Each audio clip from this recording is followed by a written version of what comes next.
And we are now live. So, hello, welcome to the Thursday night fully loaded Brain Dump Hangout. And we are already fully loaded. So, welcome along. Sorry, a bit late starting, technical issue. I need to go and have a big poo. Anyway, right, got that sorted. So, we'll crack on. So, first of all, then, let's run through the panel and get them to say hello. All right, then, let's start with New York and Bobby. Beast Rider. Hello, everybody. That's uncomfortable. It's an uncomfortable way. Creep out thing again. Right, then, just a little bit closer to the UK, we've also got Chris Peach. Hey guys, how y'all doing? Happy Christmas, or near enough to everyone. I think this will be the last hang up before Christmas, so we'll say it now, right?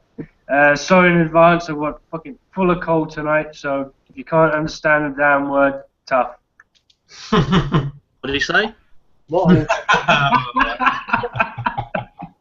He's a smart one, is that one. Alright, cheers, Chris. Hi. Right, let's go across to Kev, the infamous biker. What's going on, people? Please, buddy. Sorry? Bit louder. Can you not hear me?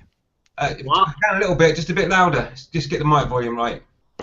A bit louder. And so it begins. Apologize so we know it's really you. Just say I'm sorry. Enthusiastically. Yeah, just try again. What's going on, people? With a bit more enthusiasm as well. I only ever did this once. Yeah, but we Going remember on, people? There we go. That's much better. Hi, Kev. Right, Mr. Mad Max Chaz. Hello, love you. Hi, Bex. Start watching now, yeah. Cheers, Mr. Mad Max. Skuggy Akaluza. Would you like to say hello? Hello, people of the internet. Excellent. Cheers, Skuggy. Across now to Safagandi. Hello, interneters. Oh, you prepared that, didn't you? You prepared that one. He was going to say something else, I could tell. Yeah. Hello, interneters. We also got the Lewis vlogs. Have you fished yet? Are you falling off your bed?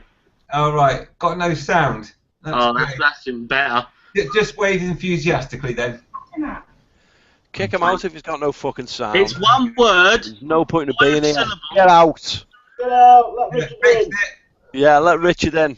Get out, you got no sound. You shit, you've got no sound, get out. You've got no fans, you've got no sound. All right, let's get on to Tosh. Anyway, Tosh, do you want to say hello with your freaky wave? It's all backjatters. Yes, Jeff, you got no sound. Let's try that one more time, Tosh. Hello. Oh, dear. There we go, lovely. I see you've done your hair tonight as well, mate.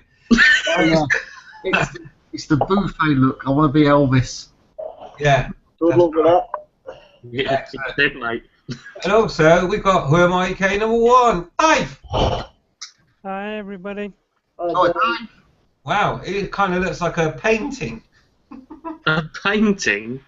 He looks all pixelated to me. Somebody stuck with a brush. I feel all pixelated at the moment. I should put you in the remote. Okay, and that's the panel that we have here now. We're fully loaded. And obviously me, I'm here, and that's Mr. B from the Brain Dump channel. Okay, right, so the next thing that we'll do is switch on Q&A. I noticed I haven't switched it on yet. That always helps. First time ever, I turned it on first. Did you? Well done. I know. No one's talking now. Right then, so the next thing that I like to do at this point and juncture of this hangout is to go through the panel and ask them if they've got any news or topics that they may have spent a whole week preparing for this hangout. So first of all, let's go to Bobby in the United States of America. Well, news. I just worked the International Motorcycle Show for Indian and Mini Yamamoto, which is where I got War Machine from. It was freaking awesome. Freaking awesome, no matter what you say, Chaz. Nobody cares. No one saw the pictures. Nobody cares. No, it was fantastic, and I definitely want to do it again. But as far as topics, we're getting to the end of the year, and happy holidays to everybody. What I want to know is, for everybody on the panel and people who want to write in on the Q&A, what was your absolute favorite riding moment of 2014? Favorite riding moment. Ooh. We'll pick that apart. I'll make a note, as I always do. I wonder why you enjoyed the International Bike Show, Bobby. Was it all them women around you? Oh, I'm watching you. Why the hell does Tiff come round now? He did have his wife at the side of him at the time, you know. Yeah, she was enjoying them too. Shit. I'm a lucky man. Right, that's me made a note of that. Right, cheers, Bobby. I will. We'll bring that up tonight. Let's go across now to Chris Peach in good old Gibraltar. How's it going on? News? Not much, really. Not much. Still no news on my bike. It's in the hands of the insurance, and I think I said last week, because it was a Spanish bike, it just complicates things even more, because you're dealing, even though it's only next door to us, it takes a lot longer to process things because it's a different country. So no news on the bike. I've been riding the missus' bike. That's how. You've been riding your missus, Chris. I wish. You cut out a bit there. You said you've been riding your missus. I wish. Nah, but yeah, other than that, not much. The arm's getting better, so hopefully by the time I get myself a bike, I'll be able to go on longer rides again, and the weather will be better. Saw a really nice Z1000 second-hand going for sale. It's mint condition, $4 grand. Really, really want it. But yeah, that's it for me. Nothing terribly exciting. Okay, buddy. We'll hopefully get your bike sorted out soon, mate. Get you back on the road. Okay, cheers, mate. Let's go across to Kev, the infamous biker. I haven't really been up to much this week, to be honest. I've been in work all week. I've not long finished. I've only been home about an hour or so from work, so yeah, I've got no topics or nothing. Useless as always. I do apologise. I'm sorry. Excellent. Thanks for that preparation, Kev. Excellent. Okay, then let's go across to Mr. Mad Max. What is that bloody noise? No news really. No, not really. Just getting my bike. Doing nothing to my bike really. My chain needs waxing, but I just can't be bothered. Tiff just walked through. Brilliant. Hi. Topics. Just why do idiots drive minis? Okay. There you go. There's a controversial one for you. Brilliant. Hello, Richard. Okay, look, Richard's just popped in. Hello, Richard. Would you like to say hello to all the viewers? Hello. Excellent. And whilst you're in the spotlight with your beautiful hat, could I also ask you if you've got any news or topics? Just sorry to throw you in at the deep end, but news or topics for tonight? No. Okay. A lot more preparation went into the hat, I think, than the news and topics for tonight, and I love that. How about a hat? To be fair, he knew Christmas was coming a year ago. He didn't know he needed a topic tonight. Yeah. So yeah, hi Richard, and okay, no news and topics from you. We have got one from Bobby that we will bring up a bit later on. Chaz has got a weird one, we might approach that one. But let's go across now to Skeggy for any news and topics. Hello, people. News, no topics. I do like the taste of them, but I find them hard to buy in the shops these days. Oh, yeah. But Is that a new dining room table you got there, Skeggy? What? Is that a new dining room table you got? No. You've cleaned it, haven't you? She's cleaned it, yeah. Okay, right, Skeggy. Let's go across now then to Suffolk Andy. Well, as you know, in Suffolk, nothing a lot happens. Chaz will tell you that. You know, the best thing that ever happened here is two snails having a race. Yeah, I know. But, I thought to myself, I could ask you lot a question actually. Now we've all been, you know, sort of logging for quite a while now. You know, sometimes a year or more. Do you think that your style of logging has changed from the start till now? Okay. That's We'll deep. write that up on the board, Andy. And we will do Here that. we go. Go on, Tosh, say it. That's deep. Deeper the better, I always say. Yeah, that's what she I said. agree, Andy. I totally agree. Yeah. Balls deep, I think, is the saying. Yeah, that's the Well, shot, you isn't it? can't. You can only go balls We deep. all, yeah. we all, You've got we to all make- want that little bit extra, don't we? That's right, mate. That's right. Unless you've got a little like. I've got enough. Okay, thanks for that, Andy. We will bring that up. Let's go across now to Tosh. Right. Don't go to me. Go to somebody else. There's no one else left. That's not the format, mate.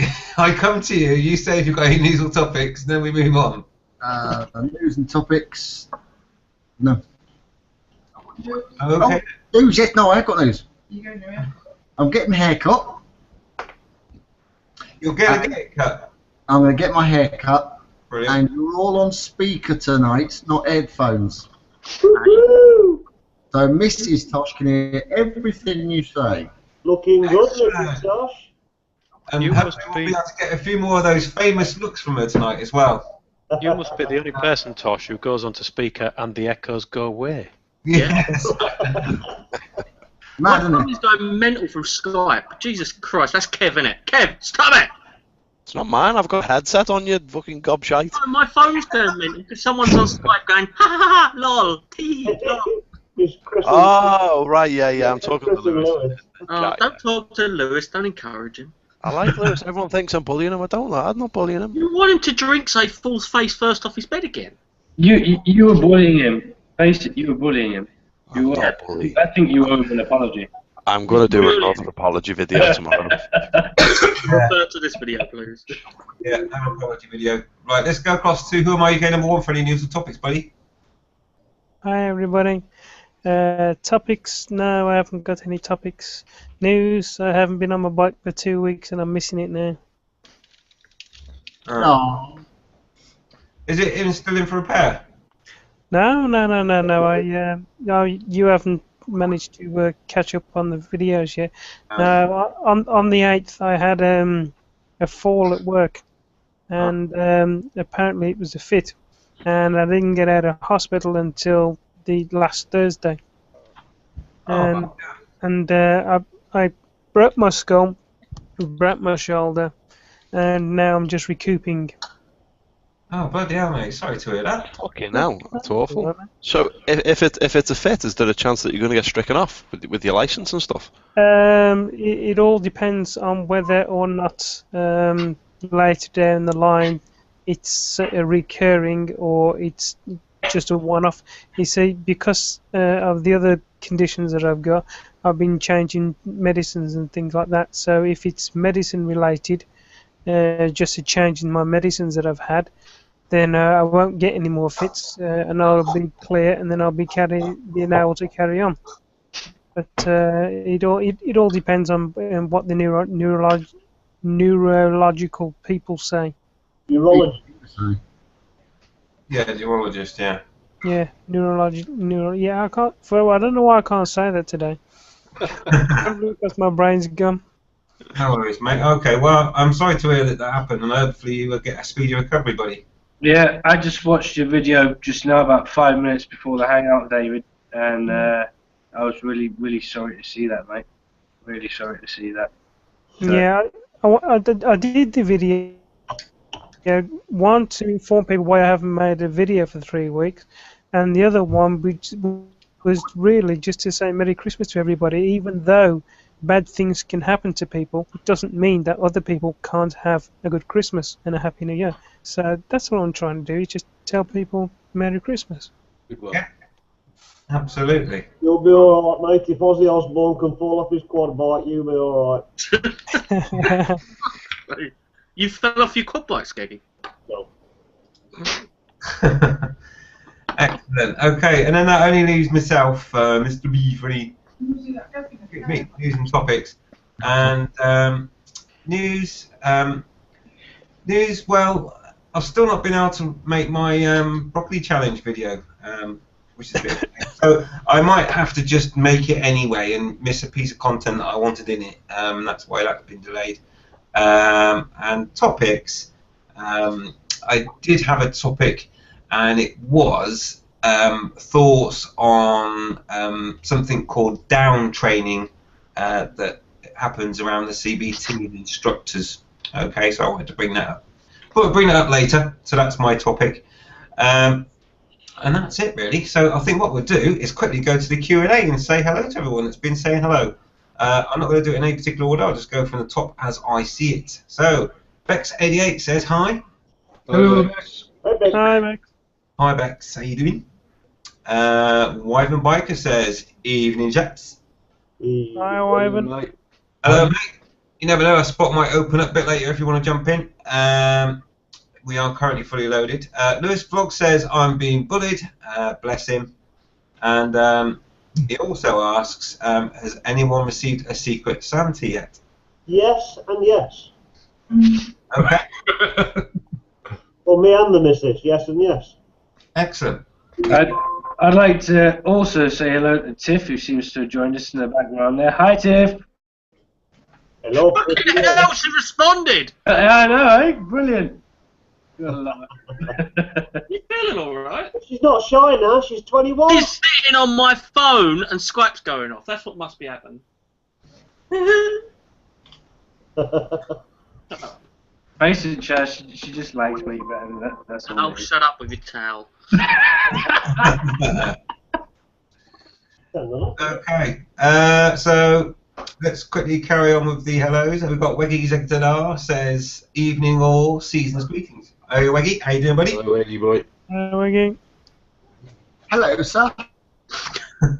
Weggy. Oh, there's a message from Carl Biker. He says, hi, ladies. Yeah, Oh, look, down here, look, Bar Humbug. Let's get over there. And he says one of his favourite moments is also whilst he was riding his missus. Oh, hang on, he means a bike, yeah. So, yeah, we was talking about bikes, not our partners or anyone else or any other sort of animal, Andy. Right, so... That was not Thank you for that. specified. I'm pretty sure Bobby just said, what was your favourite riding moment? I don't think he went any deeper than that. specify. Works for me. Yeah, you could always elaborate on those if you want to, you guys. So, he also says, I'd just like to apologise. I don't know what for, but... He's apologising in advance. Oh, he's just you want to do an apology video, Weggy, to be honest, if you can do any of those. If you need any help with that, just ask Infamous Biker, he's pretty good at them. Also, Revved Up Biker says, hello. Hello, Revved Up Biker. Oh, Okay. And also the infamous Benny Boy Biker. How you doing, buddy? Here, Who's mate. that guy? Who's he? He's the guy that did the top tubes, and they No, are... I don't know that guy. Yes, you did. Yeah. And also, Blue Ninja Rider says, hello all. Hello, buddy. Hello, mate. Thanks for tuning in. It would be ironic if he has to get a green bike in the future. Well, yeah, that might be it. Or maybe even not a bike that's a Kawasaki. You could be colourblind. Yeah, but you don't want a Suzuki. maybe it's colourblind, so it don't matter, Chaz. Oh, well, no one's like you knobhead. Maybe he's missing the ninja and likes wearing blue. Maybe indeed. He does love you lots. Okay. Here's an idea for a topic. What motovloggers would be screwed if they suddenly changed their bike? Yeah. I suppose you could go through a list of them. Yeah. There's a lot with Street Triple and Triumph and... I'll tell you what, there'd be a lot of ninjas out of business, wouldn't there? Oh, Blue Ninja, Ginger Ninja. Ginger Ninja. Ninja. Not Ginger Ninja. Oh, I bet there's a Ginger Ninja. You're not picking on bloody red-headed people, are you? No. Oh, keep an eye on you tonight, mister. And what else is there? There's Ninja Nelly, isn't there? That's definitely one. So yeah, that would be a few. I didn't go for a name of a bike on my name, so that's handy, isn't it? No, no. I tell you what you should do though. You should change your slogan to like a boost. Yeah, could be. Yeah, could do that. But then I am thinking about getting a second bike too when my money comes in. All right, Mr. Moneybags. Not yet. I don't know. Oh, that's the other news. I don't know if I've mentioned it before, but I'm going to have to go back to work. So there we go. Oh, I'm sure Mrs. B is. She's so distraught about that. Yeah. The difference between having to go back to work and going back to work because they offered you more money. That's quite. Not really a chore, is it? Well, no, I had to go back to work because we didn't have any money left. So basically, You were bored shitless. I wonder why. flipping drain your pocket, and it is a little. Well, it's not boring actually because I've got the kids, but no, it's a money thing. Right, so that would be good, and then we'll have more money, and then I'll be able to get a second bike too. Awesome, as a reward for going to work. Oh, Big Kev says, "Good morning, chaps." Morning, Big Kev. Good morning, Kev. Morning. And it's It's also, like How you doing, an fella? Kev, but bigger. Good to see you. oh, Blue Ninja Rider says, "What's that? Suzuki's rule." Yeah. Yeah, but you know what, Blue Ninja, you may always have a Kawasaki your whole life. You may have a Z1000, a 750. You may have a. You may just have an awesome bike, but If you don't have a Ninja, bad unless you have a Ninja for the whole time you're on YouTube, then your username is screwed. Yeah, but the fact that maybe he is actually a Smurf who happens to be a ninja. Maybe. I suppose that would be as catchy, though, would it? Smurf Ninja Rider. Cold Ninja Rider. No, but you can just imagine the intro on his channel, can't you? yeah, especially on I suggest we change the subject before we lose one of our few viewers we have. I think so too. Oh, he also quickly says he had a green one many years ago. Awesome. because it was a ninja. They're quite rare, aren't they, green ones? Anyway, let's move on from that. Let's go to the Lewis vlogs, who says quickly that my favourite part of riding was flying like Superman when I came up. Okay. And having a bent subframe. Okay, so also we've got Hebcat Harley, the famous tongue twister question asker, and he says, "What's a recommended site for looking at buying a bike? eBay seems shit or shite, and Auto Trader is limited. But noticed tonight that MCM seems quite good. Any others?" MCN is the best one in my opinion if you're looking for sites. But if you want info or advice or suggestions on buying a bike, there's an awful lot of videos on YouTube that people have done. I know that he who shall not be named has done one, but there's quite a few on YouTube that you might want to look at and consider watching, because there's some good tips and some good advice floating around. I didn't know Lord Voldemort made videos. Oh, David, yeah, I think you've missed a fair bit of it. Oh, no, we haven't. Okay, yeah. So If you want a bike, actually, Skeggy's selling a bike. is he? It may be a little bit smaller. What, the CB100? Yeah, it's Mr. B size. Never gets old, does it? You do, mate. You got older a few weeks ago, didn't you? Right, so there you go, Hebcat. That helps. I mean, yeah, I mean, you can always. This kind of pretty much covers them, really. The main big ones that you've got there. That's the only place you're going to get like a big searchable collection. But you can also try, you know, like a big main dealer for used bikes as well. They tend to be more expensive, but at least you get a guarantee. So there's another option as well. So there we go. Alrighty. Always remember to barter. Oh God, yeah, never pay what they ask. Yeah, we'll give you 3 chickens and 2 goats. Oh, I'll tell you what. Should we do tips on buying a bike then? As well, what to look for. Buy one that's got 2 wheels. That's a good tip. That's a good start. Yeah. And not crap in the fuel tank. Yeah. Tip. Or just don't buy booster. Yeah. Yeah, that's good. Don't buy boosters. Or a bandit. Sorry, Chris. But You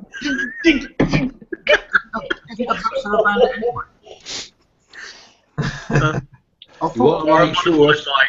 You want to make sure it's got a tow bar on it as well. Or a tractor. What's the bandit? Basically, one of the good things that you can look for is like a paperwork history. Can't always judge by how many owners a bike has had as well. I know some people say, "Oh, if it's had more than like 6 owners, I'm not interested." Well, what bike did I get? Oh yeah, Mrs. B's SV650S had 9 owners, and it had done 8,000 miles. is that was it 1 careful owner? Is it 9 owners, 1 careful owner, 8 not so careful ones? No, the bike is absolutely mint. It's basically 9 owners that either were too scared to ride it or rode it maybe once in the summer and then put it away again, and it just got passed around. It was abused though. I mean, it had really old tyres on it. Passed around, abused. Is it the village bike? Is it? Okay, abuse isn't the right word. It wasn't maintained. You know, things like just doing the tyres, basic stuff. But then it meant that I got a really good bargain because it's absolutely pristine. Yeah. They wash it with fairy washing up liquid. I think that's the most important thing. Bikes are very different to cars in the sense that you can get away with a lot more. With cars, there's a lot more things to hide. You know what I mean? Yeah. There's a lot Wankers aren't wankers. Yeah. Yeah. Bikes, it's a lot.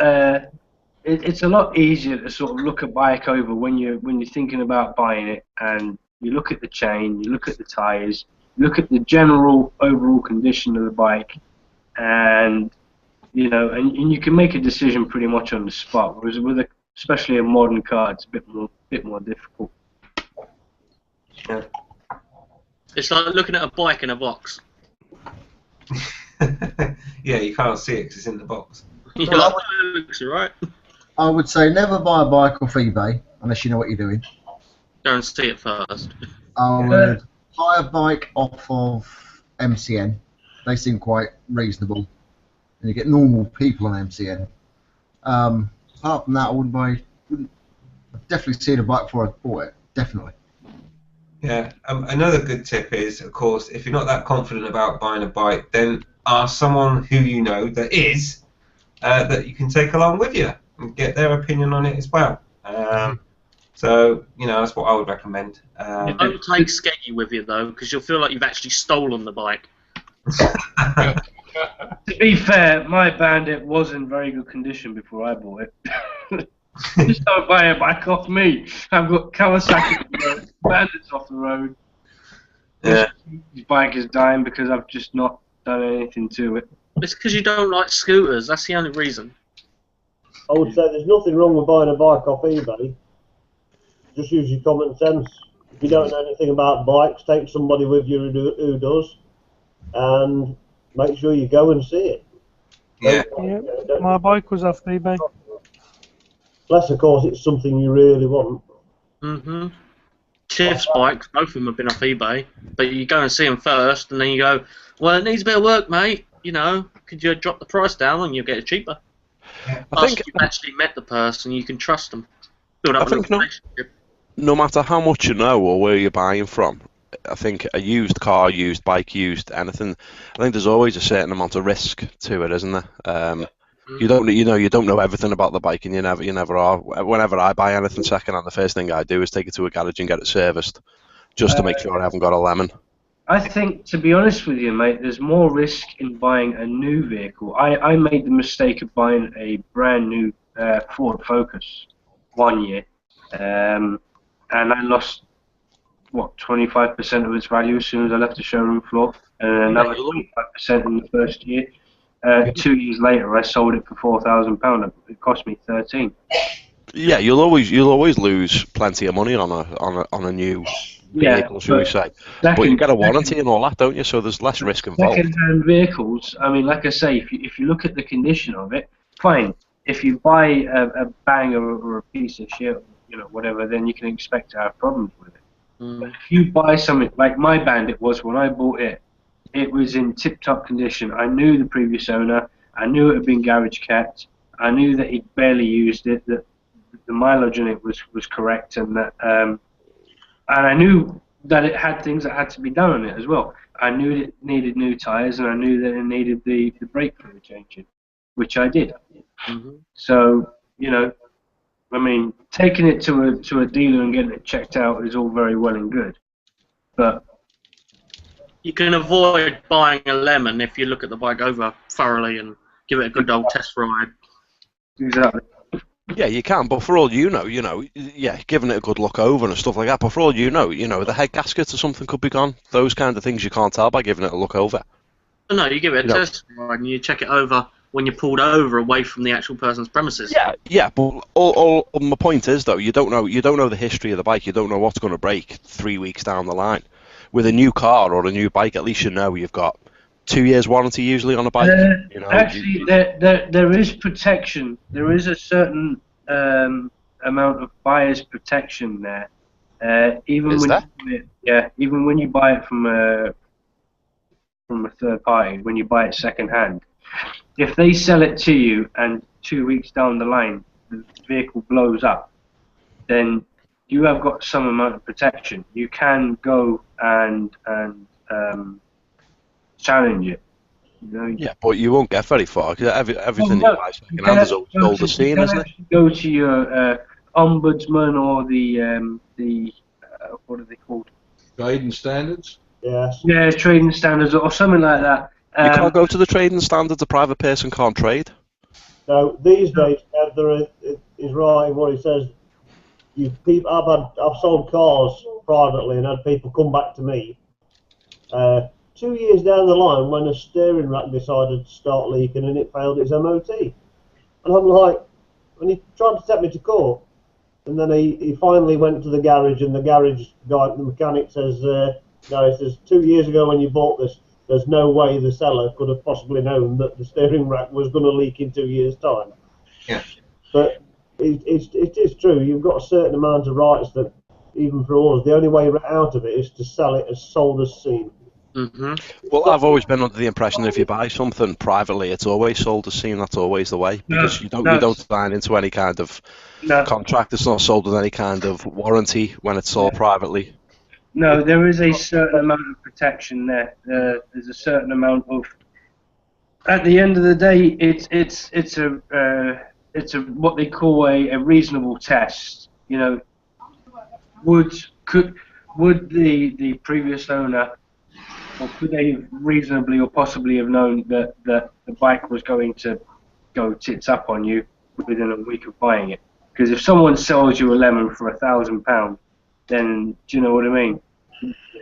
And it goes in within a week. The chances are that they knew that there was something seriously fucking wrong with it. And it's proven that's the problem. They're required. They're actually required by law to tell you. No, they're not. No, they're only required by law not to lie. If you lie about it, not to lie. But exactly, that's what I'm saying. But if you know that there's something wrong with that vehicle, and you don't mention it, that's an omission. An omission is as bad as a lie.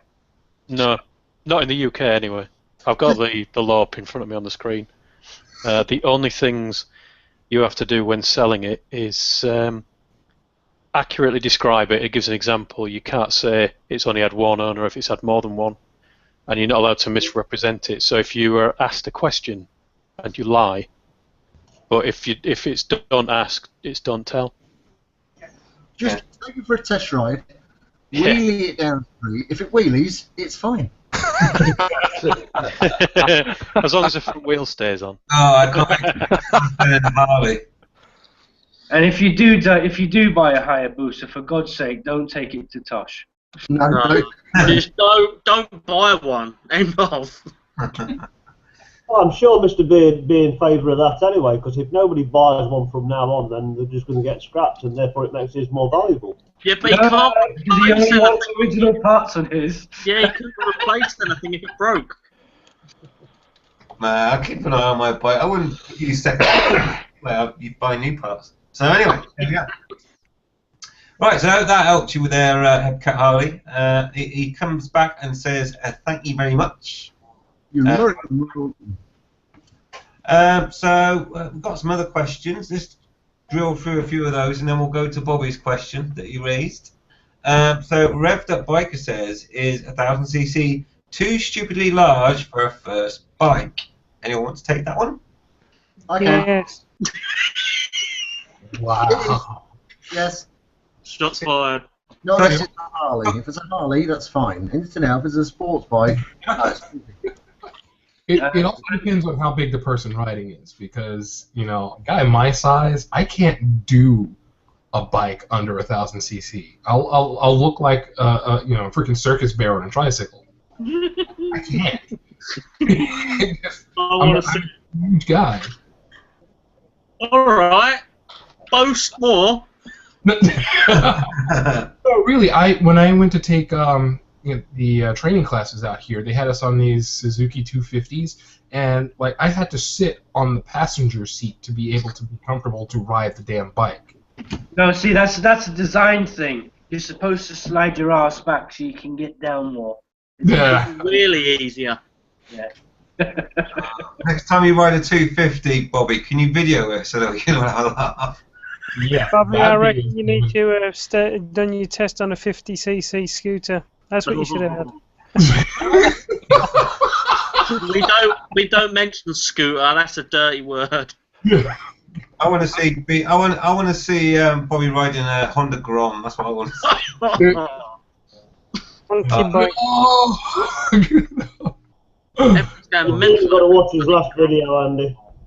Yeah, actually, I tell you what you should record, Bobby, is go into a Honda dealer and get someone to video you asking to test ride a Honda Grom. I think it'd be funny enough if you were asking R6. Imagine him sitting on an R6, that'd be bloody hilarious. So yeah, it's I'd say, like everyone else says, it depends on the sort of bike. If it's like a Harley, then you're going to be all right. If it's a a RR or something, or a flipping Honda CBR, whatever it is, the new BMW, whatever, then I probably wouldn't say that'd make a very good choice for a first bike. Even if it's an old-fashioned bloody Quack Z, something like that, then I'd still avoid anything. 1000cc for a new rider, you really should get common sense. Would say get a bit of sort of 500-600cc, even if it's only a year, just to get used to throwing it into a corner and how you can control a bike and learning because I mean, when you take your test and when you've had your lessons, you know nothing. When you've finished your test, you know nothing about riding a bike. You might think you do, but you know nothing. As soon as you get on the road and you're riding all the time, you're always learning, because there's always something new crops up on the road in front of you that you've got to avoid. And that's a learning curve. Yeah. And it's a lot easier to do that learning curve on a lighter bike than it is, a big old heavy 1000cc or whatever. I've heard this question asked a million times, and every time it gets asked, I think the same thing. Darwin. Yeah. Same thing, Darwin. A learner rider, even someone who's just passed his test on a litre bike, it's a statistic waiting to happen. Yeah.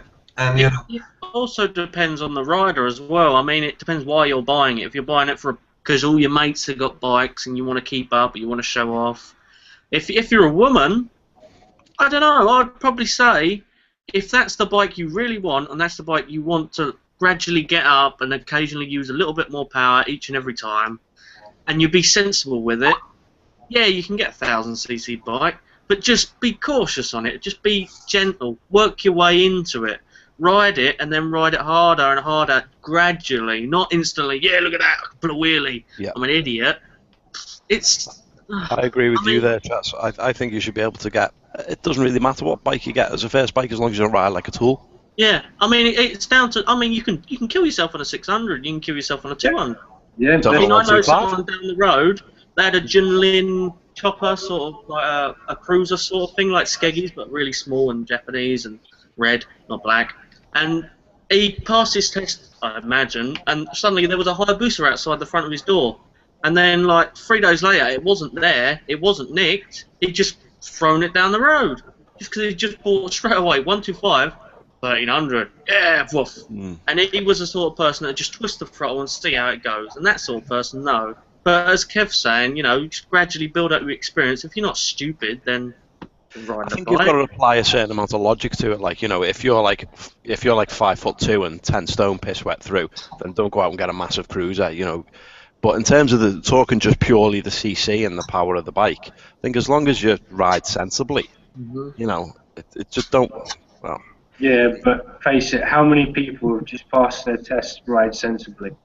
Yeah. Well, yeah, you know, there's a lot of people who are a bit heavy on the throttle, isn't there? You know, even people who haven't just passed the test are, but they've got the experience to back it up. So there's always that. There's always that side of it as well. That's what the whole idea behind the grading system is. I'm all for the grading system. It's to build up that experience, which is precisely why someone who's been riding for 2 years can get a bigger bike before someone who's 22 is. You know, you can bypass the age limit if you've got enough riding experience behind you. And that's the whole idea. It's not stereotyping people by age or anything. It's just they want people to build up the experience. Yeah, it's a restriction license coming into practical use. Letting people ride a restricted bike, then they can have anything. But Tiff just arrived off a restricted bike. Really annoys her that she's got a restricted bike. I just disagree that you should have to take another test and so on. Yeah, that is screwed up. And then after you've been riding 2 years with the experience or whatever, then you should. Yeah. And the other mess up it's as much exactly the same. It's no different. Let's be honest though, it's as much a safety thing as it is a money making thing, isn't it? Yeah. But the reason it exists the way it does is because they know for a damn fact that some people would go and sort of take the test and then just not bother riding that bike for 2 years. They'd just not bother buying a bike, and you know, and then a little while later they're sort of straight up. But come on, if you've done your test and you've ridden one of their bikes for a little while, you ain't gonna say, no, that's it, I'll just not ride a bike for like 2 years, are you? Sorry, Charles. I agree with that, Skiggy, in terms of people can just go out and get their A1 or whatever and not ride for 2 years and then it automatically upgrades. That's obviously not a good thing, but if there was a little bit of logic applied to it, and instead of having to pay a few £100 and X amount of lessons for every stage, just have, you know, something similar to your Mod 1 to show you can control a bigger bike, £50, something similar to your Mod 1, a little bit of road craft, and, you know, okay, yeah, there you go, crack on your 300 or whatever, and just goes from there. That I could agree with. That I think it would be a better system. But it's not the system, is it? And it's never going to be. I think, to be honest with you, I can understand what you're saying, mate. But to be honest with you, I think they have the best system that they can possibly have because of different types of people. I don't personally think it's a money-making thing. I know a lot of people will disagree with that, but remember that I've been on the inside. I've seen the statistics. I've been at the accidents where, you know, young kids have been killed. So, in my mind, in my view, I think it's a good thing. The only thing that I would say about it is I don't support restricting bikes at all.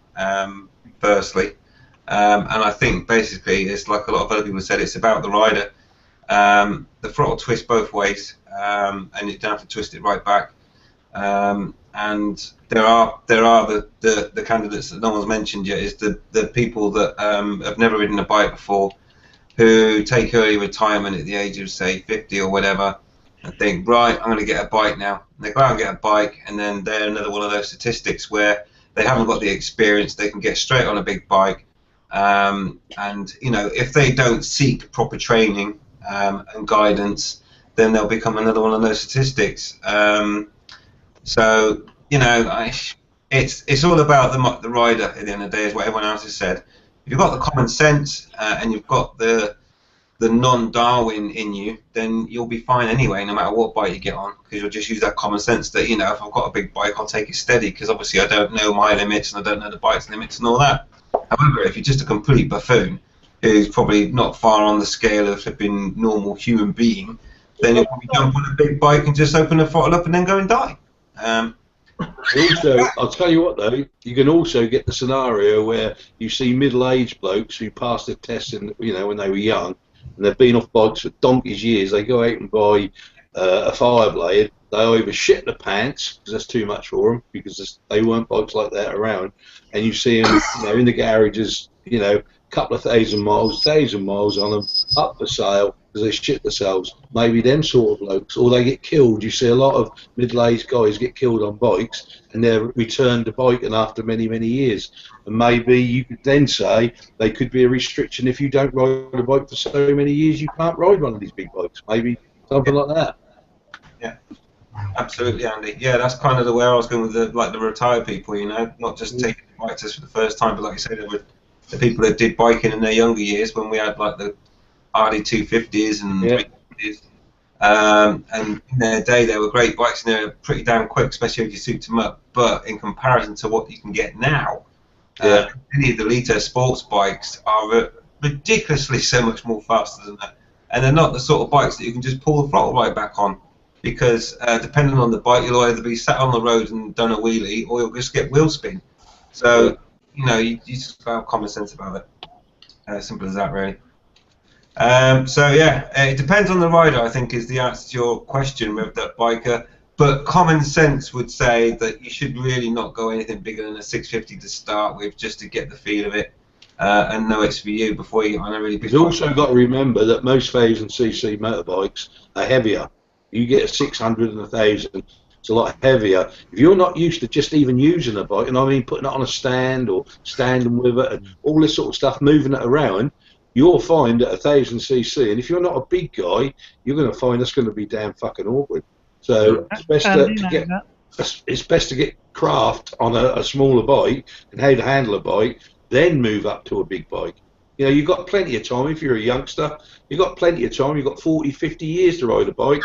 So you've got plenty of time to build your way up. Don't think you've got to be on the biggest, powerfulest machine out there, because I'll tell you what, people will be waving to you as they put you in the ground.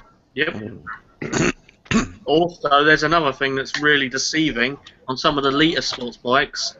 They're lighter than some of the normal sports bikes or any other bikes, and that really throws you, because you're like, Jesus Christ, this thing's light as anything. You pick it up and you need to throw it over the other side if you're used to a heavier bike. And you take Chaz Andy's bike and my bike, they're sport tourers. They're bloody huge, and they weigh a ton. Quarter of a ton. Yeah. So you take a youngster who's not used to a bike that size, he's going to drop it. Definitely. Yeah.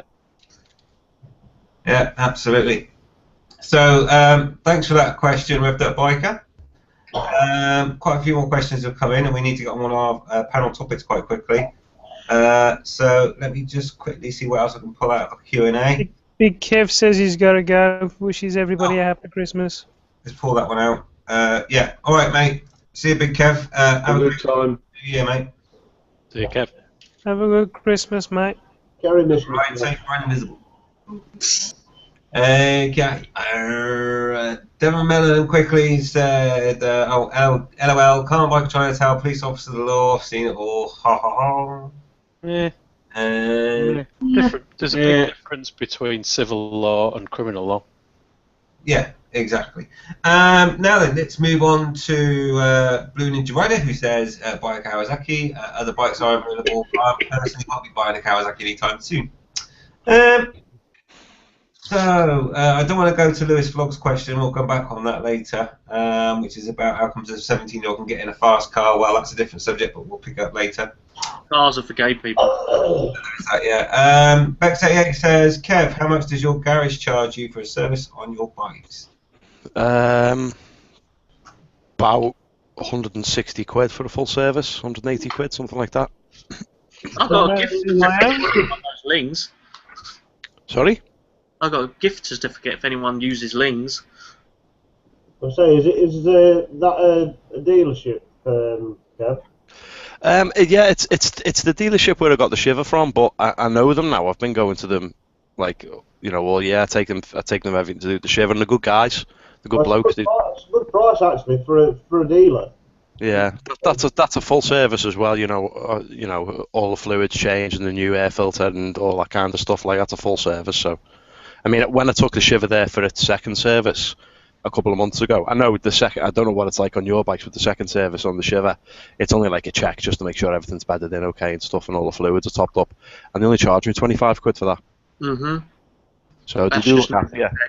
Yeah, they're good guys. So I thought, well, I just take it there.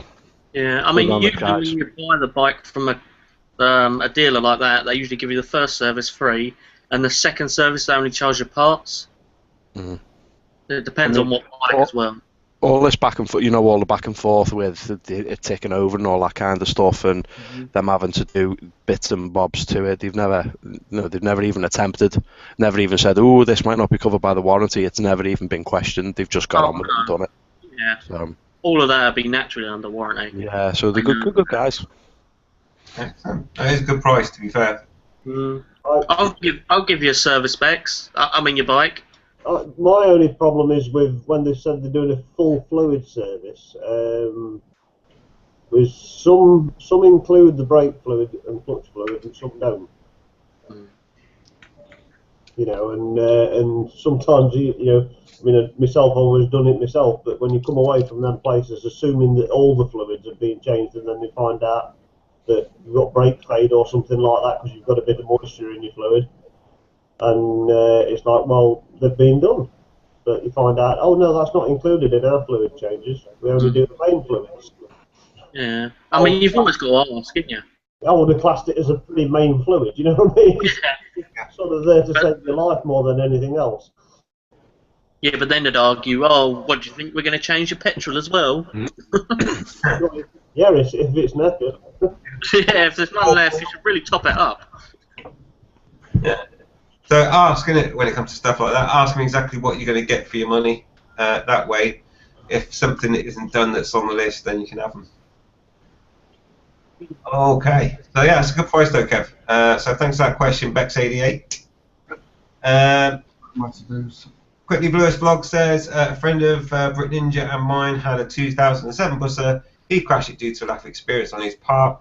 He even admitted it, and he snapped his leg in 8 places. Luckily, he's still alive. Nice. Yeah, you don't want to hire buses slamming down on you, that's for sure. So yeah, that's what happens. He says he snapped his leg in 8 places. Does that mean he came off and snapped his leg 8 times, or was it 8 places in the same crash? I don't know. I mean, I'm guessing the Hayabusa landed on his leg and just smashed it. Because I mean, by that, I mean, 8 places could be outside the betting shop, then another one on the Depends how far he slid. I suppose it depends how far he slid. After half a mile, he'd already broken it 4 times. Then he passed the pasture shop and it was all over. Then he hit a speed bump. Right. So, at least he survived, so that's a good thing, I suppose. I don't know why I selected this question, because we can quickly rifle through it. So, Blue Ninja Rider says, what was the first road bike that the panel members owned? I'll start myself, and it was a Suzuki AP50. Who's next? Who am I, Dave? Your first bike was on the road? Honda H100A. Oh, I remember them. Yeah. What's your first bike?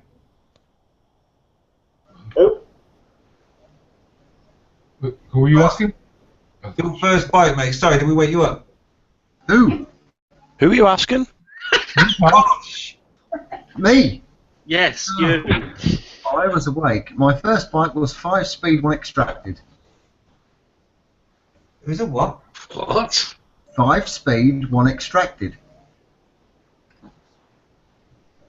Come on, boys, work it out. Rally Colton. 5-speed one extracted. FS1. Busy. Oh, a fizzy. Right.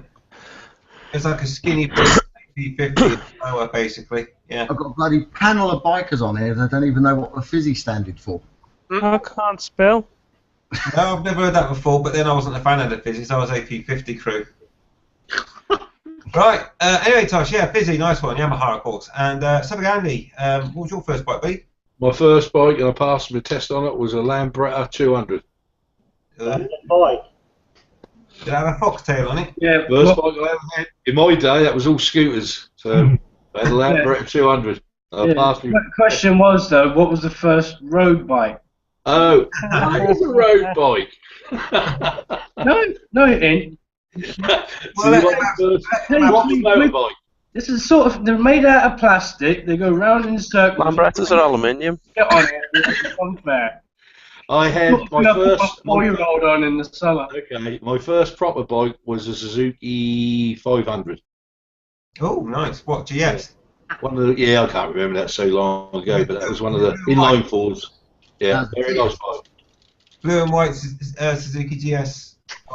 It was black, I think, the one I had. Okay. Wasn't there a TS500 on them, that village? Can't remember, mate. It was bloody 40 odd years ago. Unpainted. Probably had front and rear drum brakes on it as well. Probably did. You're probably right. Let's go across the skate. Your first bike, buddy. Honda PC50, pedal and push step through. Oh, wow. And if that's not classed as a bike, then it was what Mrs. Skeggy rides. It was that particular bike, the Honda CB100M. Excellent. Proper bike, that.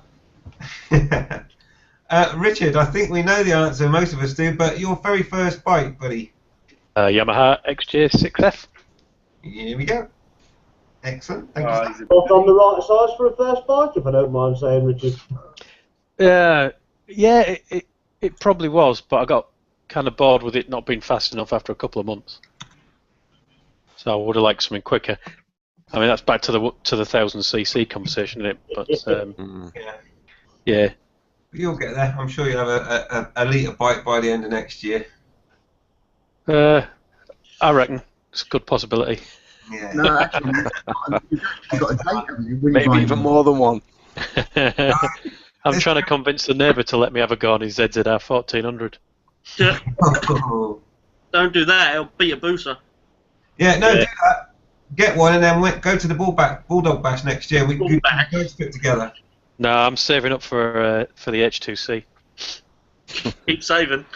Oh, yeah, okay. They've just released the prices. It's not good. No. $1 is not £1. That's just wrong. I know. But it's not that dear, to be honest. Don't break the plastic. Right, Max, your first bike was? It's horrible. It's a Honda CB550 1977 Super Sport. But legally to ride on the road, because I'm from Essex, remember? That was my first bike, illegally. It was a Derby Sender 50cc geared. You can talk, pedal and pop, boy. I used to reach 75. Here's Max. Kev, your first bike was? It was a Suzuki EN125 was my first bike, and I loved it to bits. It was great. Is that the trial type one? No. It's just like a little naked. It's like Suzuki. It was an imported one. It's like Suzuki's equivalent to like is it the CG125, the Honda, the little naked? Yeah. Just the little naked Suzuki. It was just a little import, but it was a cracking little bike. I rode it everywhere. Rode it up and down to Dorset and everything. It was great. Loved it. That's what made me really, because I only got it. Well, the main reason I got it was because it was cheap to run. I I wasn't earning much at the time, and I needed a way to get from A to B. I couldn't really afford the car, so I thought, right, well, I'll do my CBT and get a 125. And I just fell in love with it. And ever since I got rid of the bike, I always said that again. Another one, I just never got around to it until now. What, until a year ago? Yeah. So, yeah, loved it. And then here we are. Yeah, No, we can't fucking get rid of him. I know, unfortunately. I know. You'd have to say sorry for that. Yeah, apologies. Yeah, Yeah, totally good for that one. Right, let's go across to Chris. Then your first bike, buddy, was? First geared bike was a Aprilia RS50. But that thing was a heap of shit, and I chucked it and bought a Suzuki TS50. I passed my test on a Suzuki GN250, and my first proper bike was a Yamaha Virago XV250. Your Vragos. Awesome. Cheers, Chris. Let's go across to Bobby then. Bobby, what was your first bike?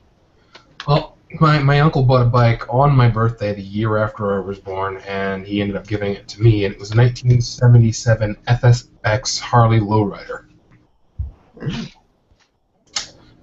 First guy on the panel to get a Harley as a first bike. Yeah, man. Yeah, he does live in the States, so we can forgive him for that. Oh, thank you. Indeed. Bobby, what was that bike again? It was FSX Lowrider. Oh, I'm gonna have a look for it. Cheers. Was that the 8? Is that the same one with the same engine as the Sportster, the 838?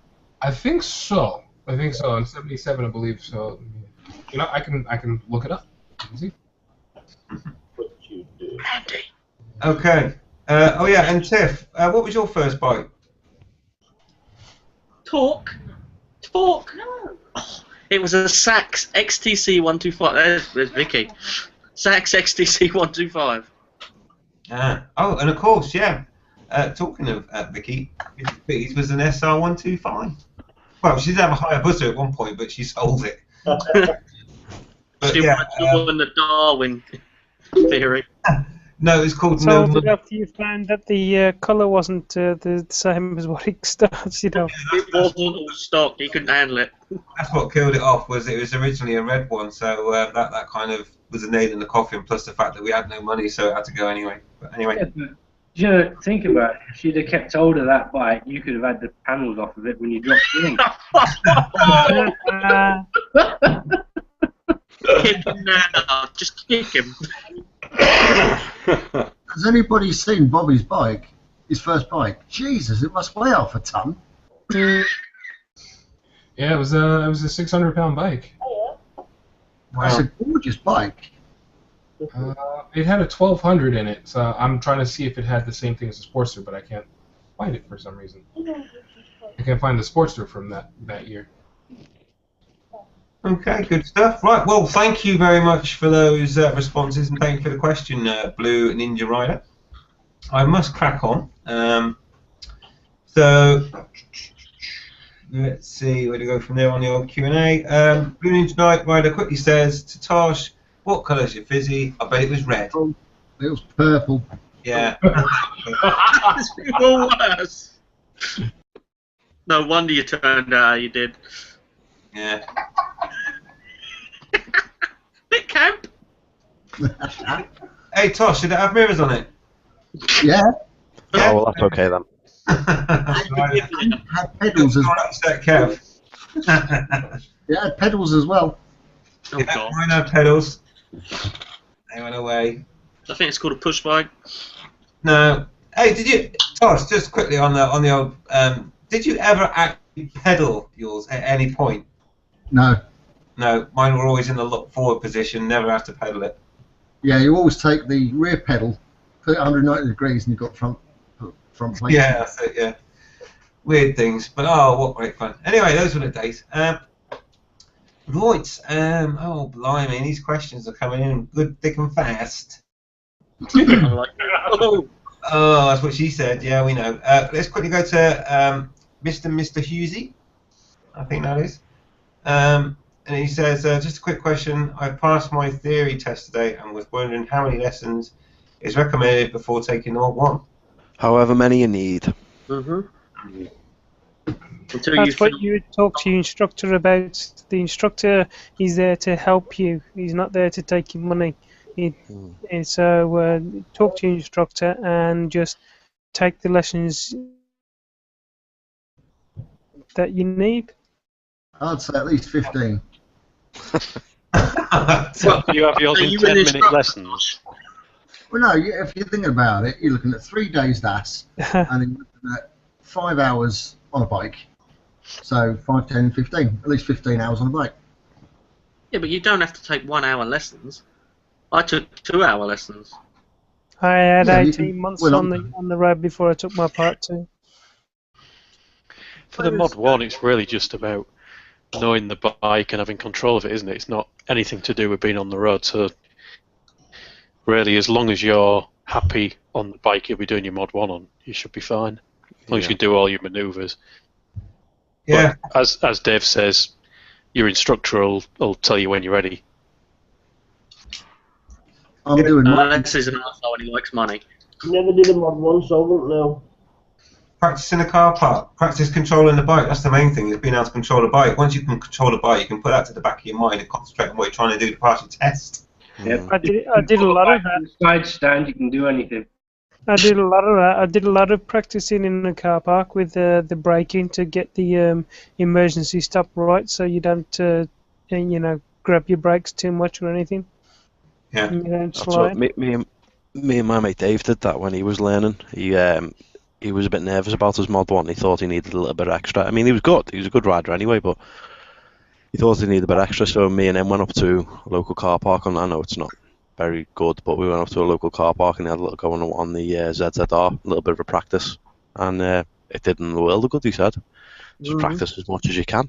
So you You'll say know it's when not you're ready. a thing to do, but I think it's more sensible than just going out and having all the nerves behind you. I would recommend that than just, because otherwise you should have things going on in your head. And I mean, just going in a car park, as long as it's fairly empty, there's nothing in the way, there's no problem. It's private property. If they've got a problem with it, the owners, then it's up to them. Police can't do anything. They'll come down and watch you, if anything. I've had that happen before.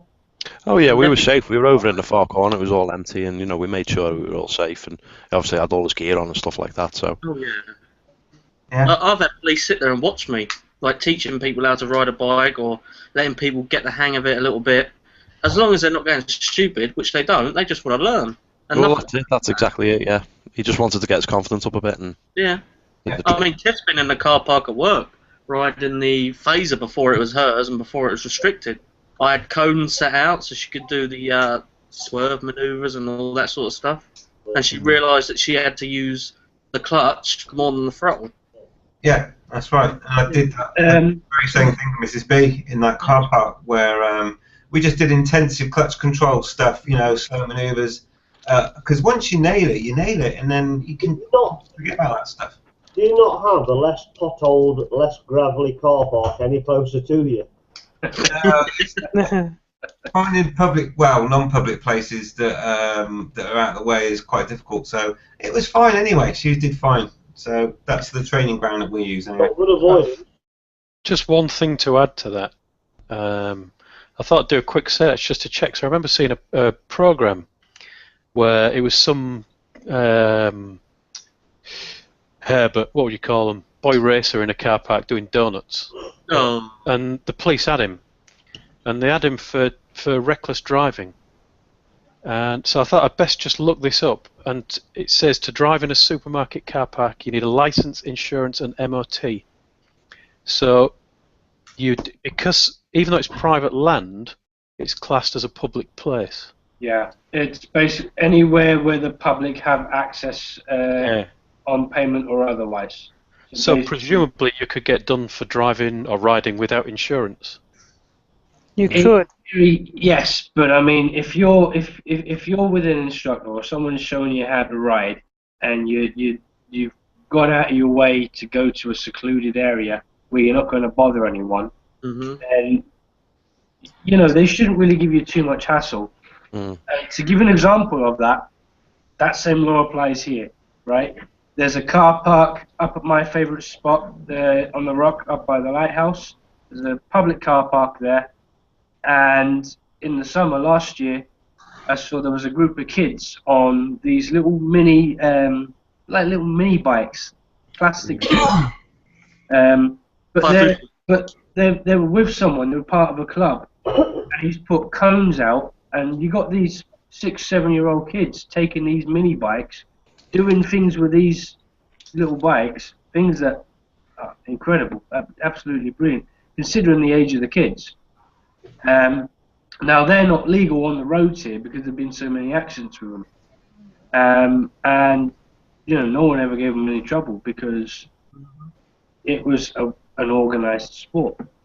Yeah, I mean, if they're not causing any trouble, I mean, the police don't really care. I mean, they've come down and talked to me, and they've been like, legally, you know, it's their property and stuff like that, but they could do you for it. But they can see that you're trying to help someone to ride on the road, to gain safety, gain some confidence, gain a bit more, you know, a bit more knowing into doing what they're doing. And they respect that, a lot of the police around here, and they'll allow you to do it. I do it at certain times, like late at night, in a really like dead area where the supermarket's closed, where there's nothing in the way. Usually when they put a little a bollard across it to close off the car park, that's like a car park that's closed off. And they come pulling up by the side, by the bushes, so they can't actually get in, but they walk across and they're like, oh, you're right. Because otherwise, if you're not pulling wheelies or trying to do burnouts in a car park, they're fine. Yeah, I think you'll find, like everyone says, it's discretionary. It depends what you're doing. If you're learning to ride, you're not doing any harm, then the police will probably give it, you know, just the blind eye, if you like. But if you're out there doing donuts and wheel spins and stuff, if there's been a complaint, they'll ask you to move along. Yeah, and that's the piece of ground that I use isn't even a supermarket car park. It's a disused old car park that's been blocked off, and the only way to get onto it is if you're on a bike. So yeah, that's probably a different matter because it's disused and blocked off. I just, from the point of view of Mr. Hughesy, because I know he's got a 125. I don't know if he's got a bigger bike yet or if he'll be using a bike that he borrows from the instructor. But if he has got one and he pushes it to a supermarket car park, you just got to be wary that anybody walks into you and tries to sue you, you won't be insured. Yeah. That's a very valid point, yeah. Yeah, obviously, mate, I mean, normally that was when it's closed. The best time is when the supermarket's shut, isn't it? Because supermarket car parks, when they're open, are dangerous for anybody because there's so many idiots. Yeah. Oh, well, when it's closed, there's some idiots as well, and they're chavved up cars, like doing burnout or race around, and it's like, oh, go away. And you'll always get them come over unless you get one that I go to, bollard off, or network round the yard. That's basically got an electric gate that you need a key fob to get in, and the only person that goes in there is workers and people that work there. Yeah. That was just empty. Yeah, so choose your location wisely and plenty of practice. Well, we kind of went off on a little bit of a tangent there, but boobs. Yeah, the idea of where that all came from, of course, is getting your practice in. So try and find a good piece of ground. If you can find like where they're about to, like, you know, flatten the area and turn it into something else, those are the good places because it's all blocked off and you're completely safe from anyone in other vehicles because they can't actually physically get on the ground. Okay, we better shiftly quickly move on. Mr. Hughesy says, I don't have a bigger bike, we'll be using one of theirs for the lesson. Okay, but still practice on yours, get plenty of practice on yours is the key thing.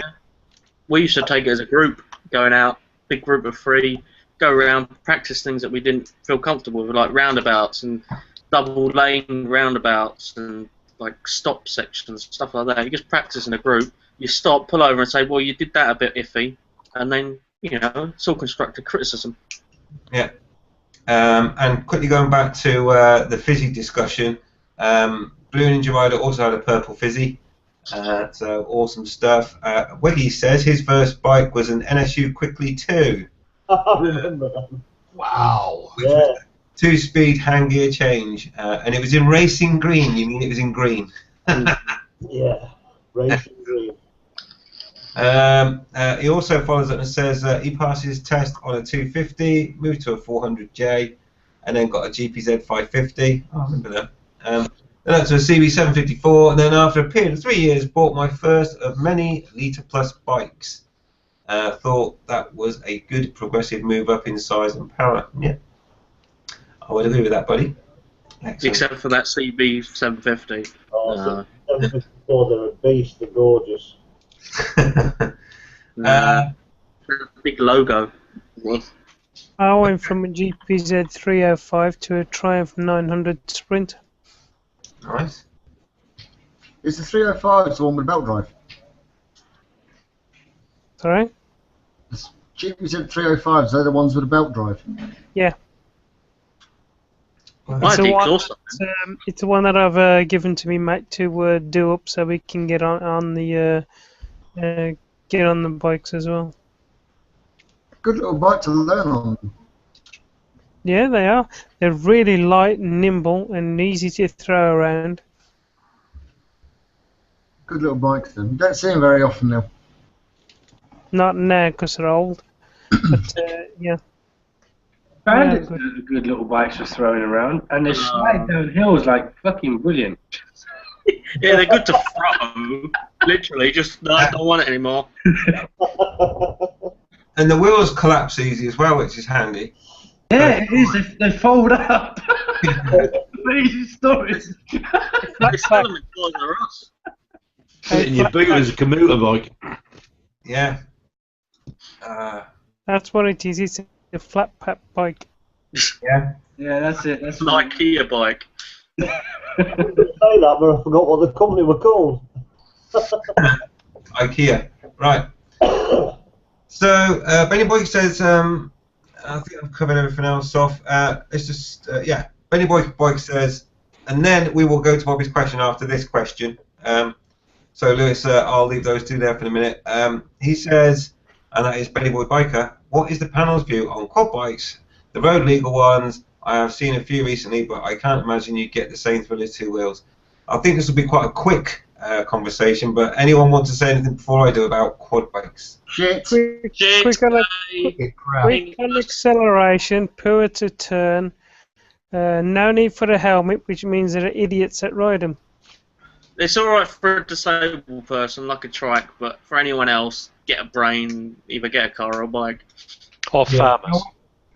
I don't. Andy.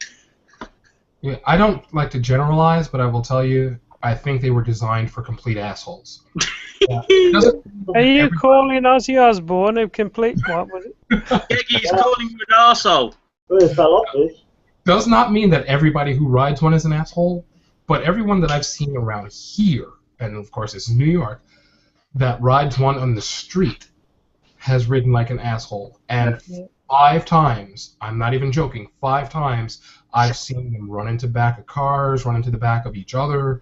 You know, I saw one guy who like, he saw a cop coming around the corner, so he just like gunned it, flipped himself over, ended up, you know, getting up and trying to run from the cop who caught him.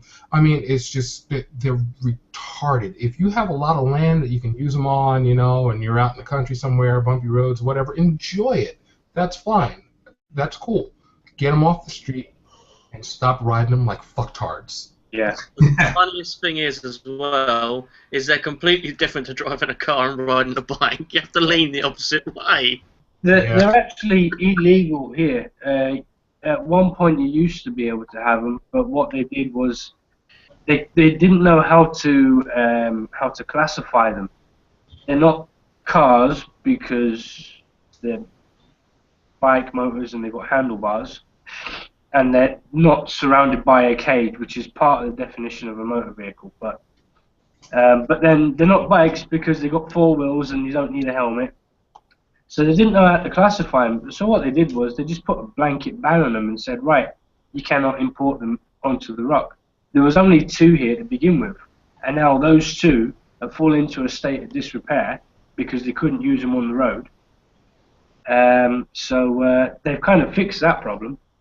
But yeah, I completely agree with the man. You know, with Beast Rider over there. You know, by all means, I think they're great machines. If you want to have a bit of fun, go on a beach. If you want a bit of green laning or something like that, by all means, it's fine. But if you're going to ride it like a dick, then get off the road. Mm-hmm. Yeah. I think primarily, I think if you go to places like up north where a lot of you boys live, a lot of farmers have them, especially hill farmers and stuff like that for sheep and stuff like that. Yeah, but they have to speak new ones. Yeah, don't that's they? what they're made for, and they do tip over easy as well. Oh They're- yeah. I just think they're dangerous looking pieces of kit. Are you talking about bikes or sheep? Sheep, mate. Exactly. Sheep review. I got chased by a ram a couple of years ago. Dodge. Yeah, I went up to Hadrian's Wall and walked along Hadrian's Wall, and this fucking great ram over attacked me. Yeah, because he thought I was after his sheep. You see, I That's was a because you threat. remembered ya. Yeah, he thought I was a threat. Did you have your wrong glasses on? Threat. I had my sheep suit on at the time. Yeah, but did you have your wrong glasses on? Did you think that it was a female? Yeah. Yeah. He has got a very feminine figure. Yes. Cracking set of udders. Oh yeah. Right, before we go too far off the subject, I'll just, I think I'll close it down. I think that the opinion from the panel is pretty much the same, and it's the same for me as well. I think, you know, they're probably fun. They are fun. I've ridden quads off-road. Yeah, but it's nothing compared to an off-road bike, is it, Andy? No, but if you ride it on the bike, then you're going to look like an arsehole no matter who you are anyway. And so, yeah, if you want to look like an arsehole, then get a quad and ride it on the bike. Get a quad and ride it on the road. Yeah, no, they're not designed for the road. It's just everyone I've seen as well, they just ride them like idiots. They're like, yeah, I can out-accelerate you. Have you ever had one try and race you? It's fucking hilarious. It's like, really, dude? Really? I'm still in first. I just open my throttle a little bit. And they're like, yeah, got someone on the back like, watch this, I'll accelerate him. Because I accelerate cars. Bell end. Yeah. So, unfortunately, for those serious quad riders that would like to ride a quad bike on the road, unfortunately, they've already been tainted by arseholes riding them on the road. And so, if you want to look like a fucktard fuckwit, then get a quad and ride it on the road. There might be sensible in the winter, though, but not very. Yeah. There's one for you, Andy. If it was gold and silver, you'd love it. Oh my god. Well, that's the man. Tiff said it's lovely for a Game Boy. Hayabusa quad. That's nice. No, but that's not stock though, is it? Oh. Is it Oh, not? look at Andy's face. Look at it. He's like, what have they done to that Hayabusa? Oh! If you have a look at it, that hasn't got any scratches on it. And if you put that one up on a wheel spinner, That it one don't doesn't fall fall over. over in an ABBA stand. got no mods. You've got no mods. Yours done. Well, there's room underneath at the front for a shopping basket, I suppose. So yeah. You can put a shopping basket in it. Looks like it's made from one. Yeah, yeah. What a shame, eh? That's, obviously, someone's throwing their buses down the road and didn't know what to do with it, so they turned it into a shopping cart. It's probably just a 250 engine underneath that ferry. Yeah, or electric. It's probably a flipping mobility cart. Like a buser. That's what it is. Right. Yeah, So- but to be fair, though, yeah, if you got to the point where you need a mobility cart, why not have a booster? Yeah. Yeah. So let's exactly. not dismiss it for everybody. No. No, if you want to look cool on a quad, then what better than have a Hayabusa Yeah, quad? that's ZZR40. Hayabusa, yeah. Yeah. No, definitely. Make quads out of ZZRs. There'd be less to beat Andy on the road. I mean, yeah. Right. So let's look, more questions again. But I said I wouldn't do any more until we go through Bobby's question, which was from the panel, what was your favourite riding moment? And I think this is in the context of motorbikes. Okay, sure. And let's go with Bobby first. It was his question. So. Oh wow. Well, I've had a really great year, so I've had a lot of great moments. I mean, you know, I'm working on editing video now for a trip that I took to Connecticut, but my favorite moment of this entire year was getting to ride with 4 really awesome guys, and that would be DeFobra, Mark S4303, Windy Dave, and Night Loki. I you know, took some pretty crazy turns with these guys, and we were riding through an area I'd never been through before, and it really built up my confidence on the bike. And ever since then, I've been riding a whole lot better. Not to mention the fact that those are 4 seriously, seriously cool guys. Funny as hell, just really awesome personalities. So for 2014, that was my absolute favorite riding moment of the year. Excellent. Cheers, Bobby. Yeah, DeFerber is a cool guy. I don't know about the others so much. I don't really know him, but from what I know from him, from his videos and the hangouts, he's a cool guy. And riding in a group like that, depending on the people, it can do a lot for you. Yeah. I ride with different groups of people. I don't have a set sort of, team that I ride with. I'll chop and change depending on who's free. But that's cool as well, because you get to fit in with different people. You know what I mean? Different people have different riding styles. They'll go different places, so you find new places or routes that you wouldn't have found otherwise. And it keeps the whole thing interesting. So that's really cool. Yeah. And what was your favourite moment this year, Chris? It has to be Morocco.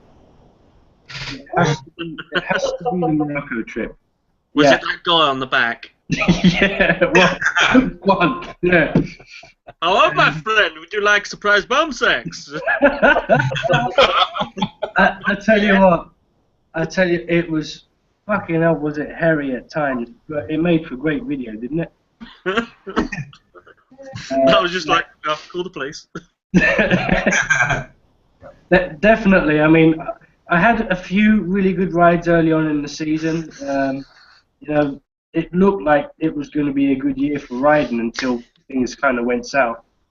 But the Morocco trip was definitely the highlight of the year for me. Excellent. Yeah, it certainly made entertaining viewing, buddy.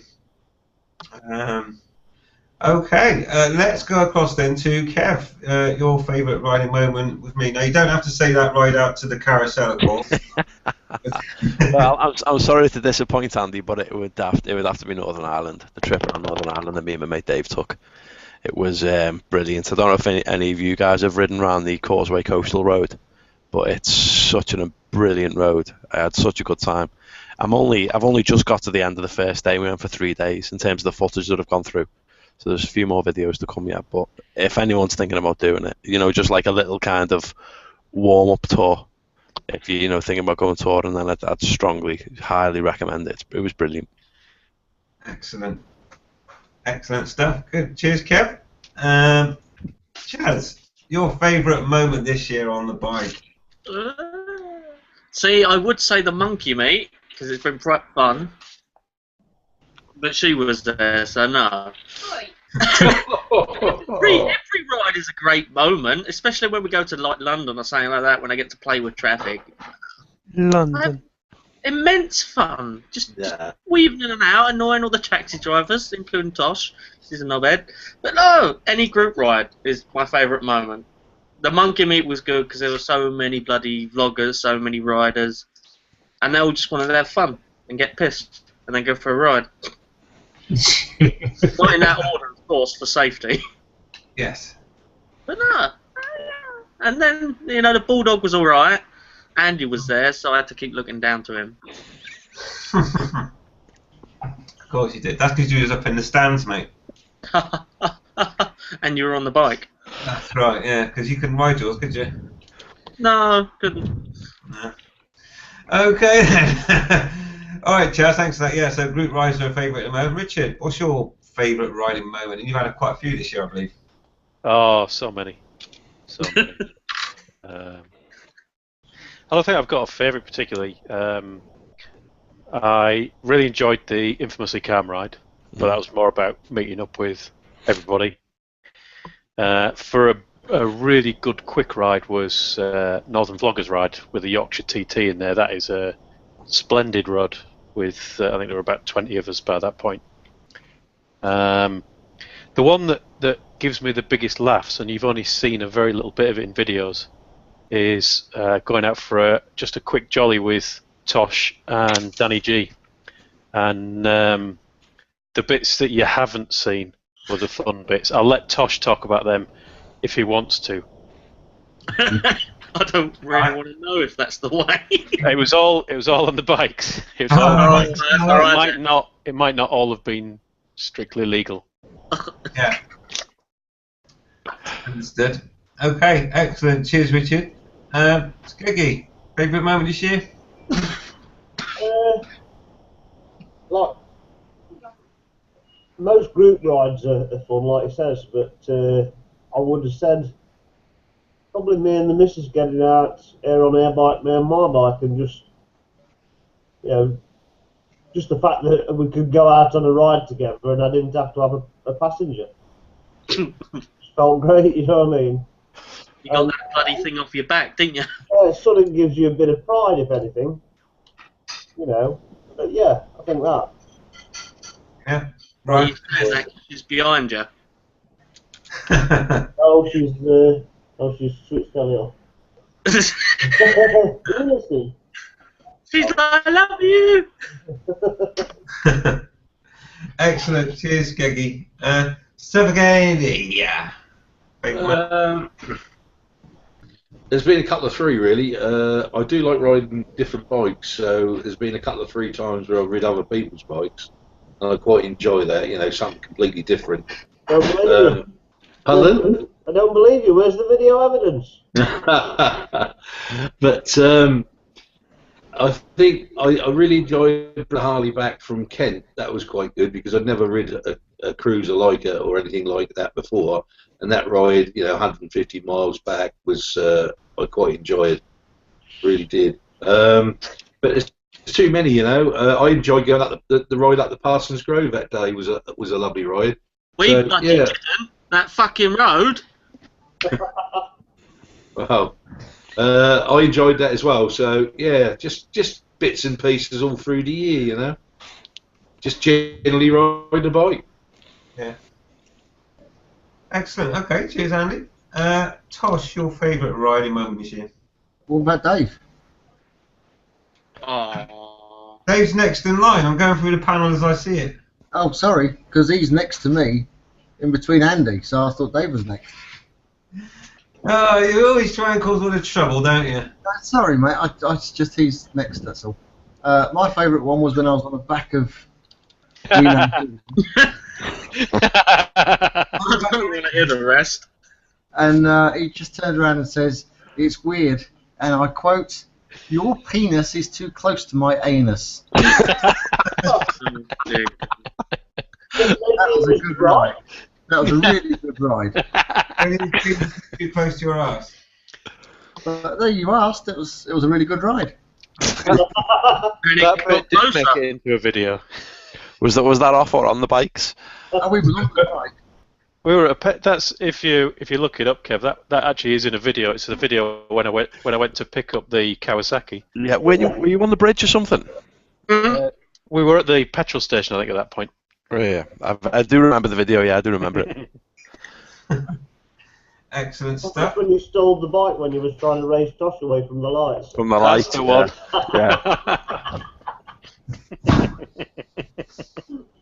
Excellent. Okay, I think we were both sat there as well, planning to rev it and then just creep away really slowly. I think Danny would have probably crashed into the back of one of us. Yeah. Okay, then let's go across to Dave. Your favourite ride moment this year? I've had some hard moments this year that have been real down, including this. But I must say that the thing that when I'm at my lowest point and I'm thinking about things that have cheered me up and I've really enjoyed this year, the best one's got to be the Lincoln Ride Out because I got to meet a lot of you guys here. I know the infamous Calm Ride Out as well, but I think it was the Lincoln Ride Out, the first one, that was the better one for me. Was that this year? Yeah. All right. Well, that one's in my list as well. Then I thought that was last year. Oh. No, that was this year.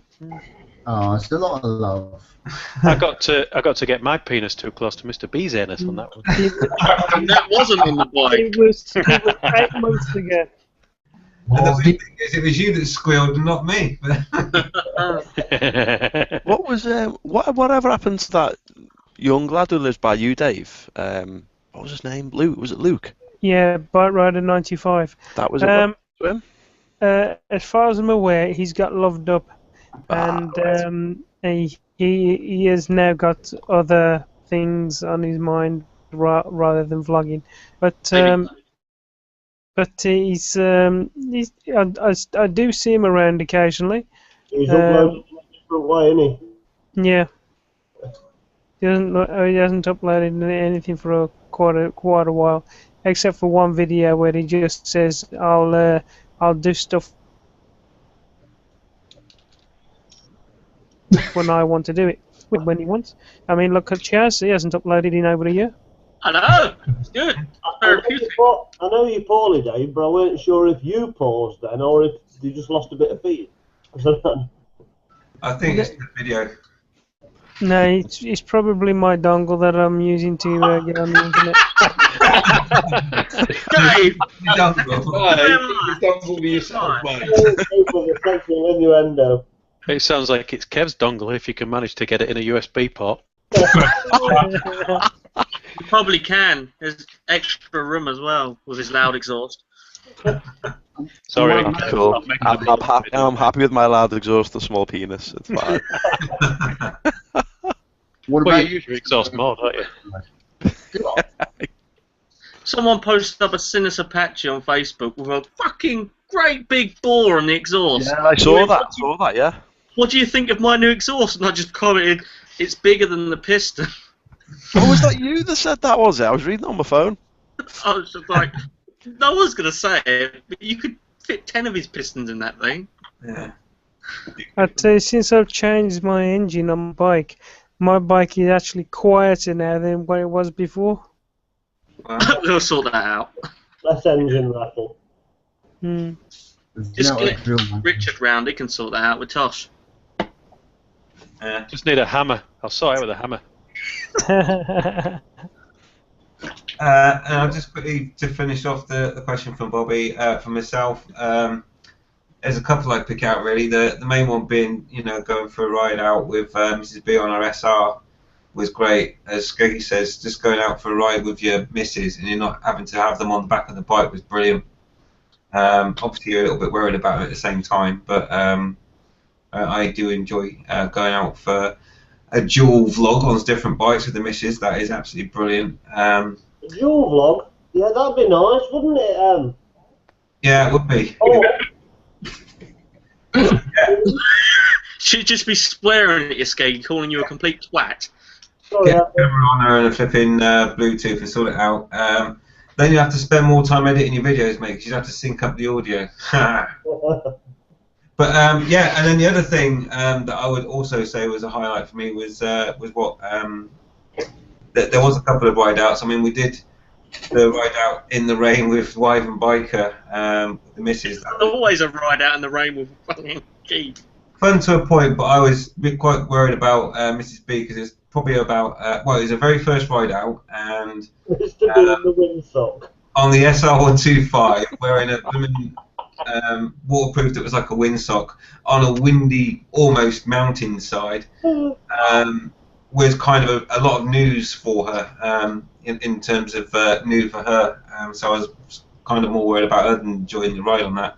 But yeah, the other one would be the Lincoln ride, because that's where I also met a lot of the people in this panel for the first time, and it was great fun. And I also did have Richard Carnbiker's penis close to my arse as well, which is... Well, that's always a bonus, isn't it? A light for a low light. Yeah. Unfortunately, I didn't hear him squeal, though, but we got it recorded anyway. And I'm going to have to finish that video at some point. Hopefully, before I get back to work and get some of my video editing. Oh, you've not finished the video, and it was March.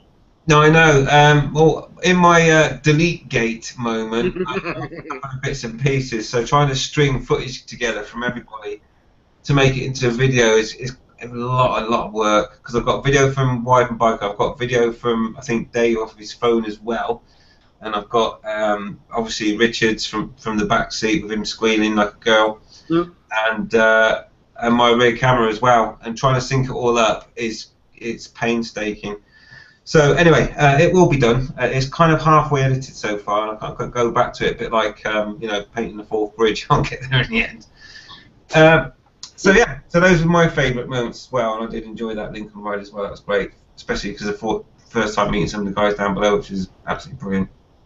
Okay, so there you go. Good question, mate. Good question. Right, we've only got 15 minutes left, and we've got some questions on there.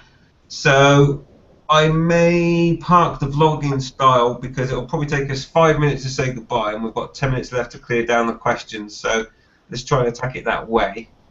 I'll try and get them in some sort of order. Let me see. Go on, Bobby. Were you trying to say something then? He was trying to say boobs. Alright, okay, boobs, awesome. Right, Grey Viper, I don't know where this is coming from. Has Chris got a job yet? I believe he's still not at work yet. Chris? Yeah, I got a job. I'm working. Civil servant working for Human Resources. Oh, right, yeah, that's right. I remember you saying, yeah. Okay, so that's your question, Grey Viper. Yes, he's in HR. So that's always good. Let's see what else we've got on here. Let's quickly get the other Grey Viper one. Listen to Andy, I heard he knows a lot about sheep. He certainly does. If you've got a sheep... You wait till I see him at the next Advanced Riders bloody hangout. Yeah. Sheep have a flange. Hey?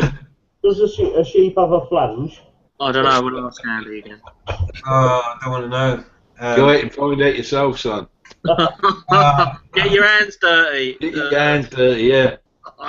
Andy will give you some training. Through them clinkers and you'll be alright. Oh. Lady Sentinel says, is the local club booze free for New Year's Eve, Andy? Yeah. Yeah, that's a little bit cheaper actually. £1.50 a pint. Oh, right, is it free? Okay, as opposed to being booze free. Who would have no drink at Christmas, at New Year's Eve? I know, but that's how I read it initially. Andy, honestly. I don't think that's going to be booze free, some idiot. You're not allowed to If it is, I'll see it New Year's. Yeah. Right, so that's cool. Let's go to Bex. She says, been getting used to them back roads. Oh, Mrs. That's what she said. And through Parsons drove Chaz. Bumpy though. Was it Andy who put up the video coming off his seat? That did make me laugh. Certainly did. Yeah. Yeah. I think Everyone came off the seat. One bit of road, weren't they, Skeggy, where you came down and you just didn't see the sort of bumps in the road, and next thing you're just flying off your seat. And yeah. I didn't know about it till I nutted the tank, and that's hard on my bike. Yeah. I think my arse come off a seat about 6 foot. When I say nutted the tank, it wasn't my head. Excellent. It was like that puddle, wasn't it, Skeggy? It was like, whoosh, and it went all the way up. Yeah, did you And see then it that? went Didn't higher. it? God, that was deep. Somebody must have video evidence of how deep that puddle was. But how many times did you tell people the puddle was like, whoosh, and it went, it was that deep. It kept getting bigger and bigger and bigger. That all depends on how much I've been drinking, because I've noticed if I haven't had nothing to drink, then it's just a short story. But 3 or 4 pints in, and you know, it's deep. You weren't drinking, we were riding, Skeggy. It was You were just telling every different person. It was a lake, and You see a man in the middle of the field going like this, and it's all down your front and pointing to his crotch. That's Skeggy. Right. Okay, let's crack on then. Right. Okay. Looks like Lewis wants to go over the Q&A again, so let's take this one quickly. So this is going back to what sort of bike's good for a first rider. We said it's all about the person. But of course, one of the things that we have in the UK is we have very stringent tests on people getting onto motorbikes. But when it comes to cars, Anyone who passes a test in the UK can drive any car whatsoever, which I personally think is really, really wrong. What does anyone else think? So wrong. Mm-hmm. It's insanely stupid. They should be made to drive a Series 1 Land Rover. No, They- God. Hey, hang on. I drive a Series 1 Land Rover. What's your point? Exactly. Is it quick? That's my point. Is it quick? No, and it handles like a fucking Banfa. Exactly. Yeah, but the thing is, do you want to be hit by a Land Rover if you're on the road? Because it wouldn't stop, it would keep rolling. It wouldn't stop. They've got drum brakes. They're terrible. Yeah, I'll tell you what. The brakes on that really are shite. Let everyone drive their first car as a Robin Reliant. That'd sort everything out. Whoops, you flipped it. Don't go around corners fast. I'm not sure about that.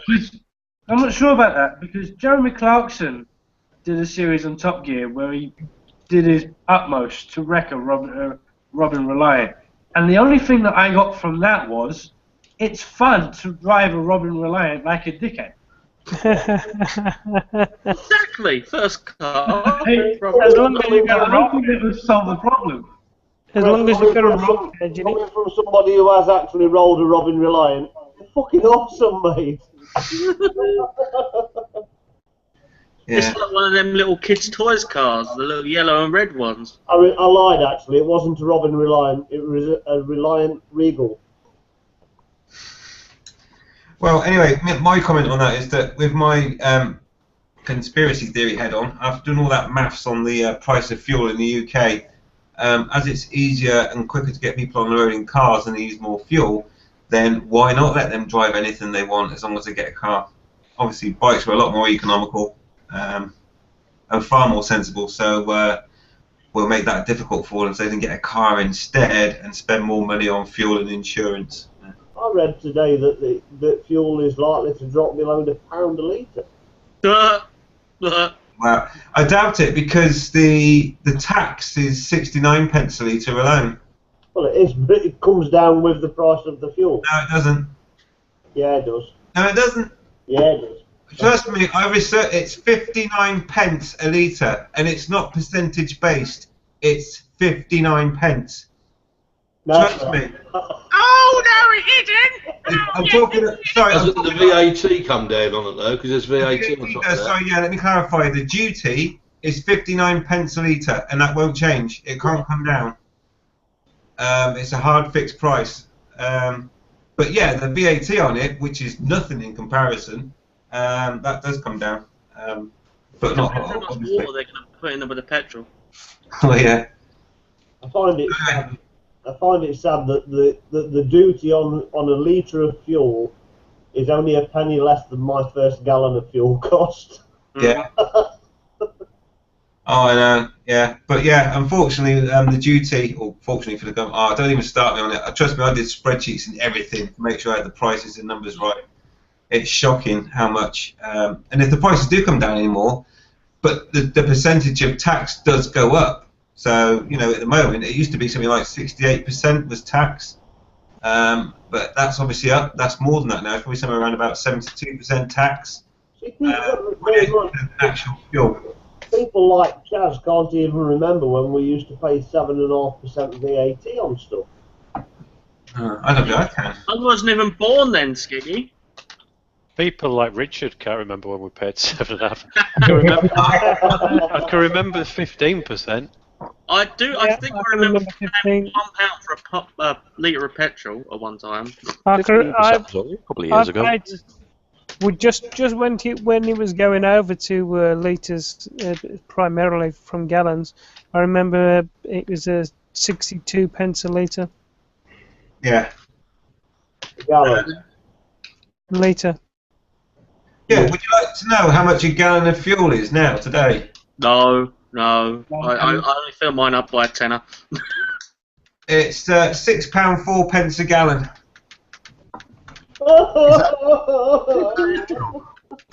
It's probably a little bit less than it now because it's gone down since I did my spreadsheet, but it's around there anyway. Yeah, but try paying for V-Power. When I was a kid, I used to go with my dad to the petrol station. His was 50 pence a gallon. Yeah, it was. I can That's remember that. Wow. ridiculous. Over here, that's almost $10 a gallon.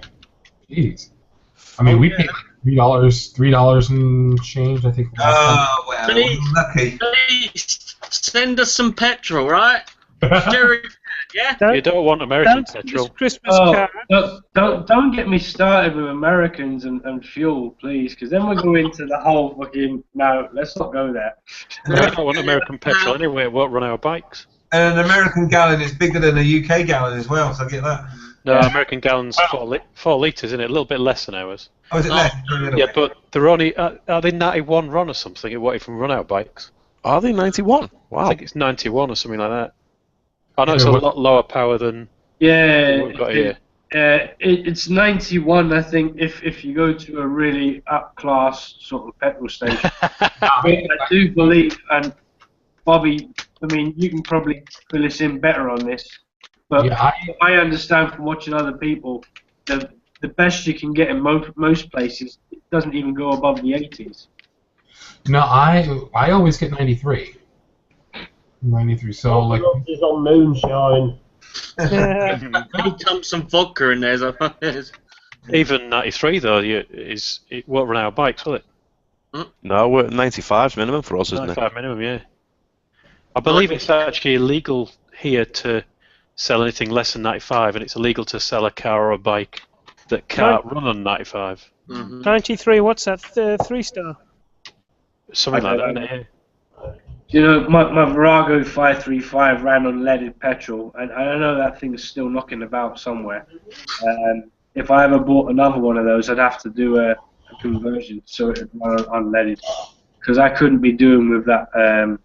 You know, with the shell supplement you have to put in. Yeah. I couldn't be doing with that. You don't want to stick the old lead tablets in there? No, that's not good either. Lead tablets. Yeah, they sell them on eBay. It's fucking hilarious. It's like lead tablets in a basket. Stick them in your fuel tank. No. No, just buy an unleaded bike. Just sharpen your pencil in the tank. Okay. Yeah, look, doing my homework and filling my bike up. Right. Okay. So let's quickly. Headcat's still around. Hi, Headcat. He says when I was gas monkey in '78, it was 42 pence a gallon. He's an old man. I can remember that. Basically, that was 10 pence a litre. Yeah. We didn't work in litres then. Well, I know, but you convert it now. 10 pence. You used to fill your car up for a fiver. And go anywhere in England. Yeah.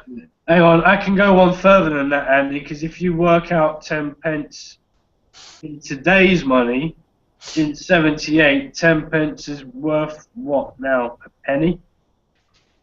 Yeah, quite possibly. About that. Yeah, flipping inflation. Oh dear.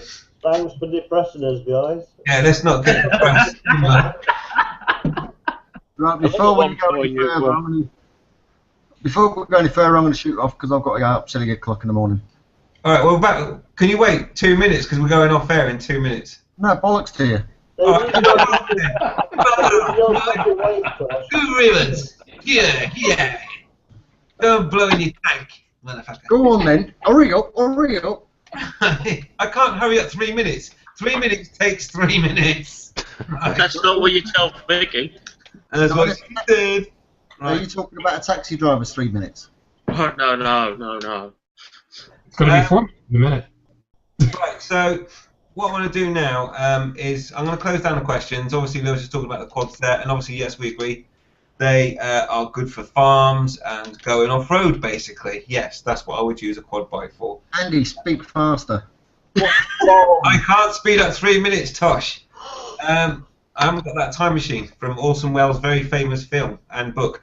Right, anyway, let's move on. I have to agree with Kev from who spoke about Citroen garage, blah, blah, blah, had done 12,000 miles on the year, bought it second hand, all checked out until the turbo blew up. Citroens and turbos. Anyway, yeah. and the engine sucked up the broken pieces of the turbo. Yeah, that's never going to be good for an engine, is it? Really, I suppose. Yeah, I think the lesson to be learned there is don't buy a Citroen. Don't Well, buy French.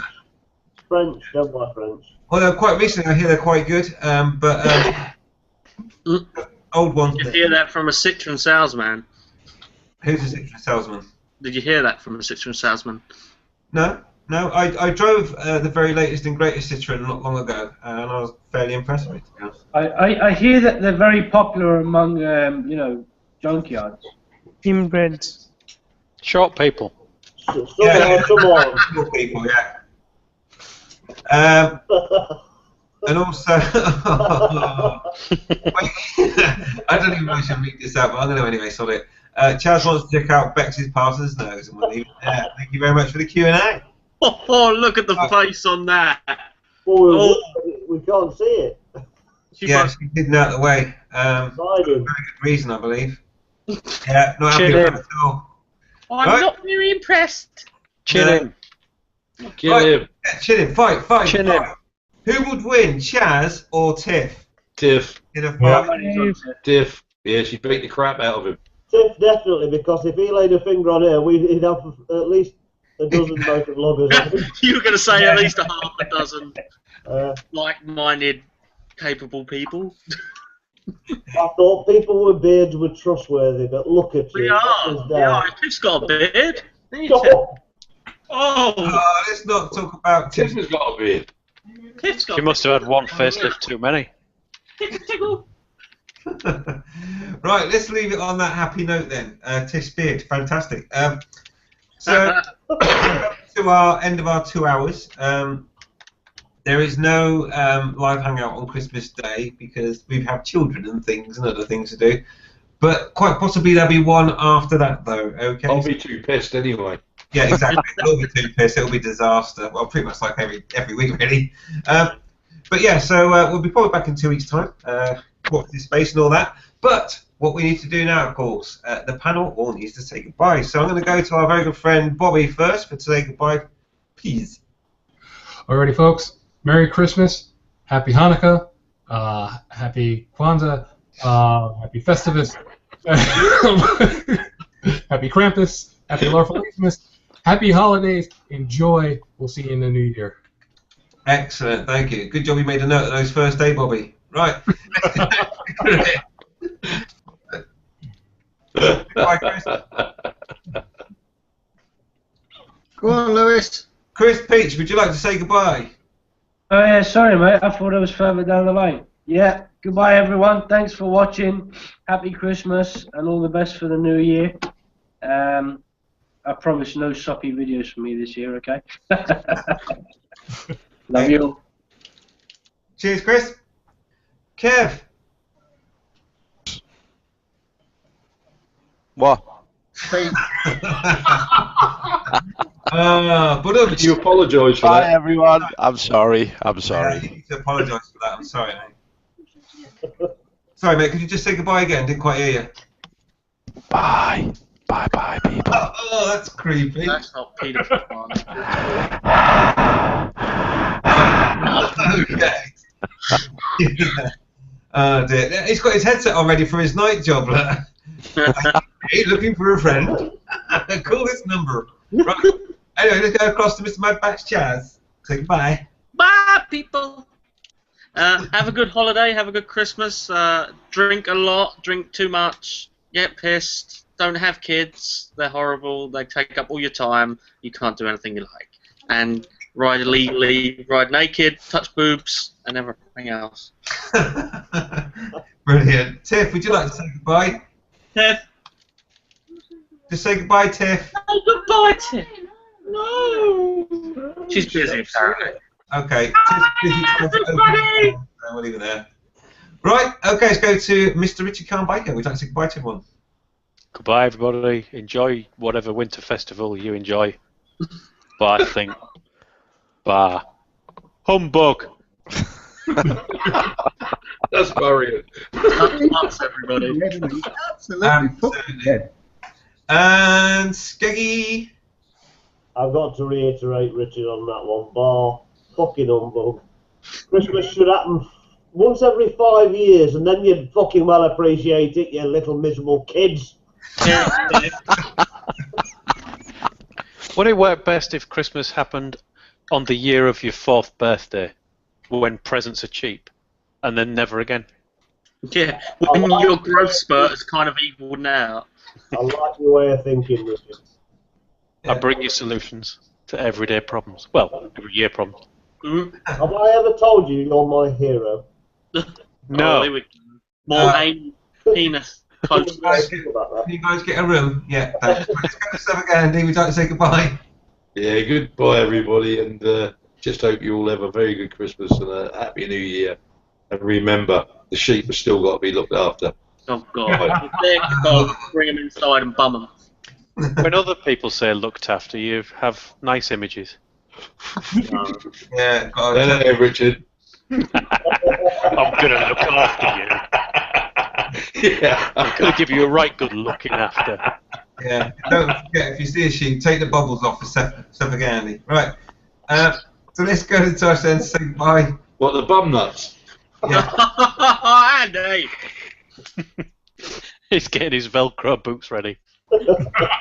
Tosh, we'd like to say goodbye. Miles. I usually get a new pair every year. Oh. Right, I'm going to say goodbye. Don't get pissed. Don't get into a taxi pissed, because you'll piss the taxi driver off. No, because he'll charge you 3 times. Yeah, throw up on the back seat. Yeah. Fuck, I don't use taxis. Yeah. Excellent. All right, cheers, Tosh. Let's go to Dave. Say goodbye, Dave. Well, is it time to go live? Okay, no topics, but the news that I damaged my brain. And good night, everybody. Enjoy your holidays and Merry Christmas. I was going to say something, but we've got Bobby in the room. Yeah, like I care.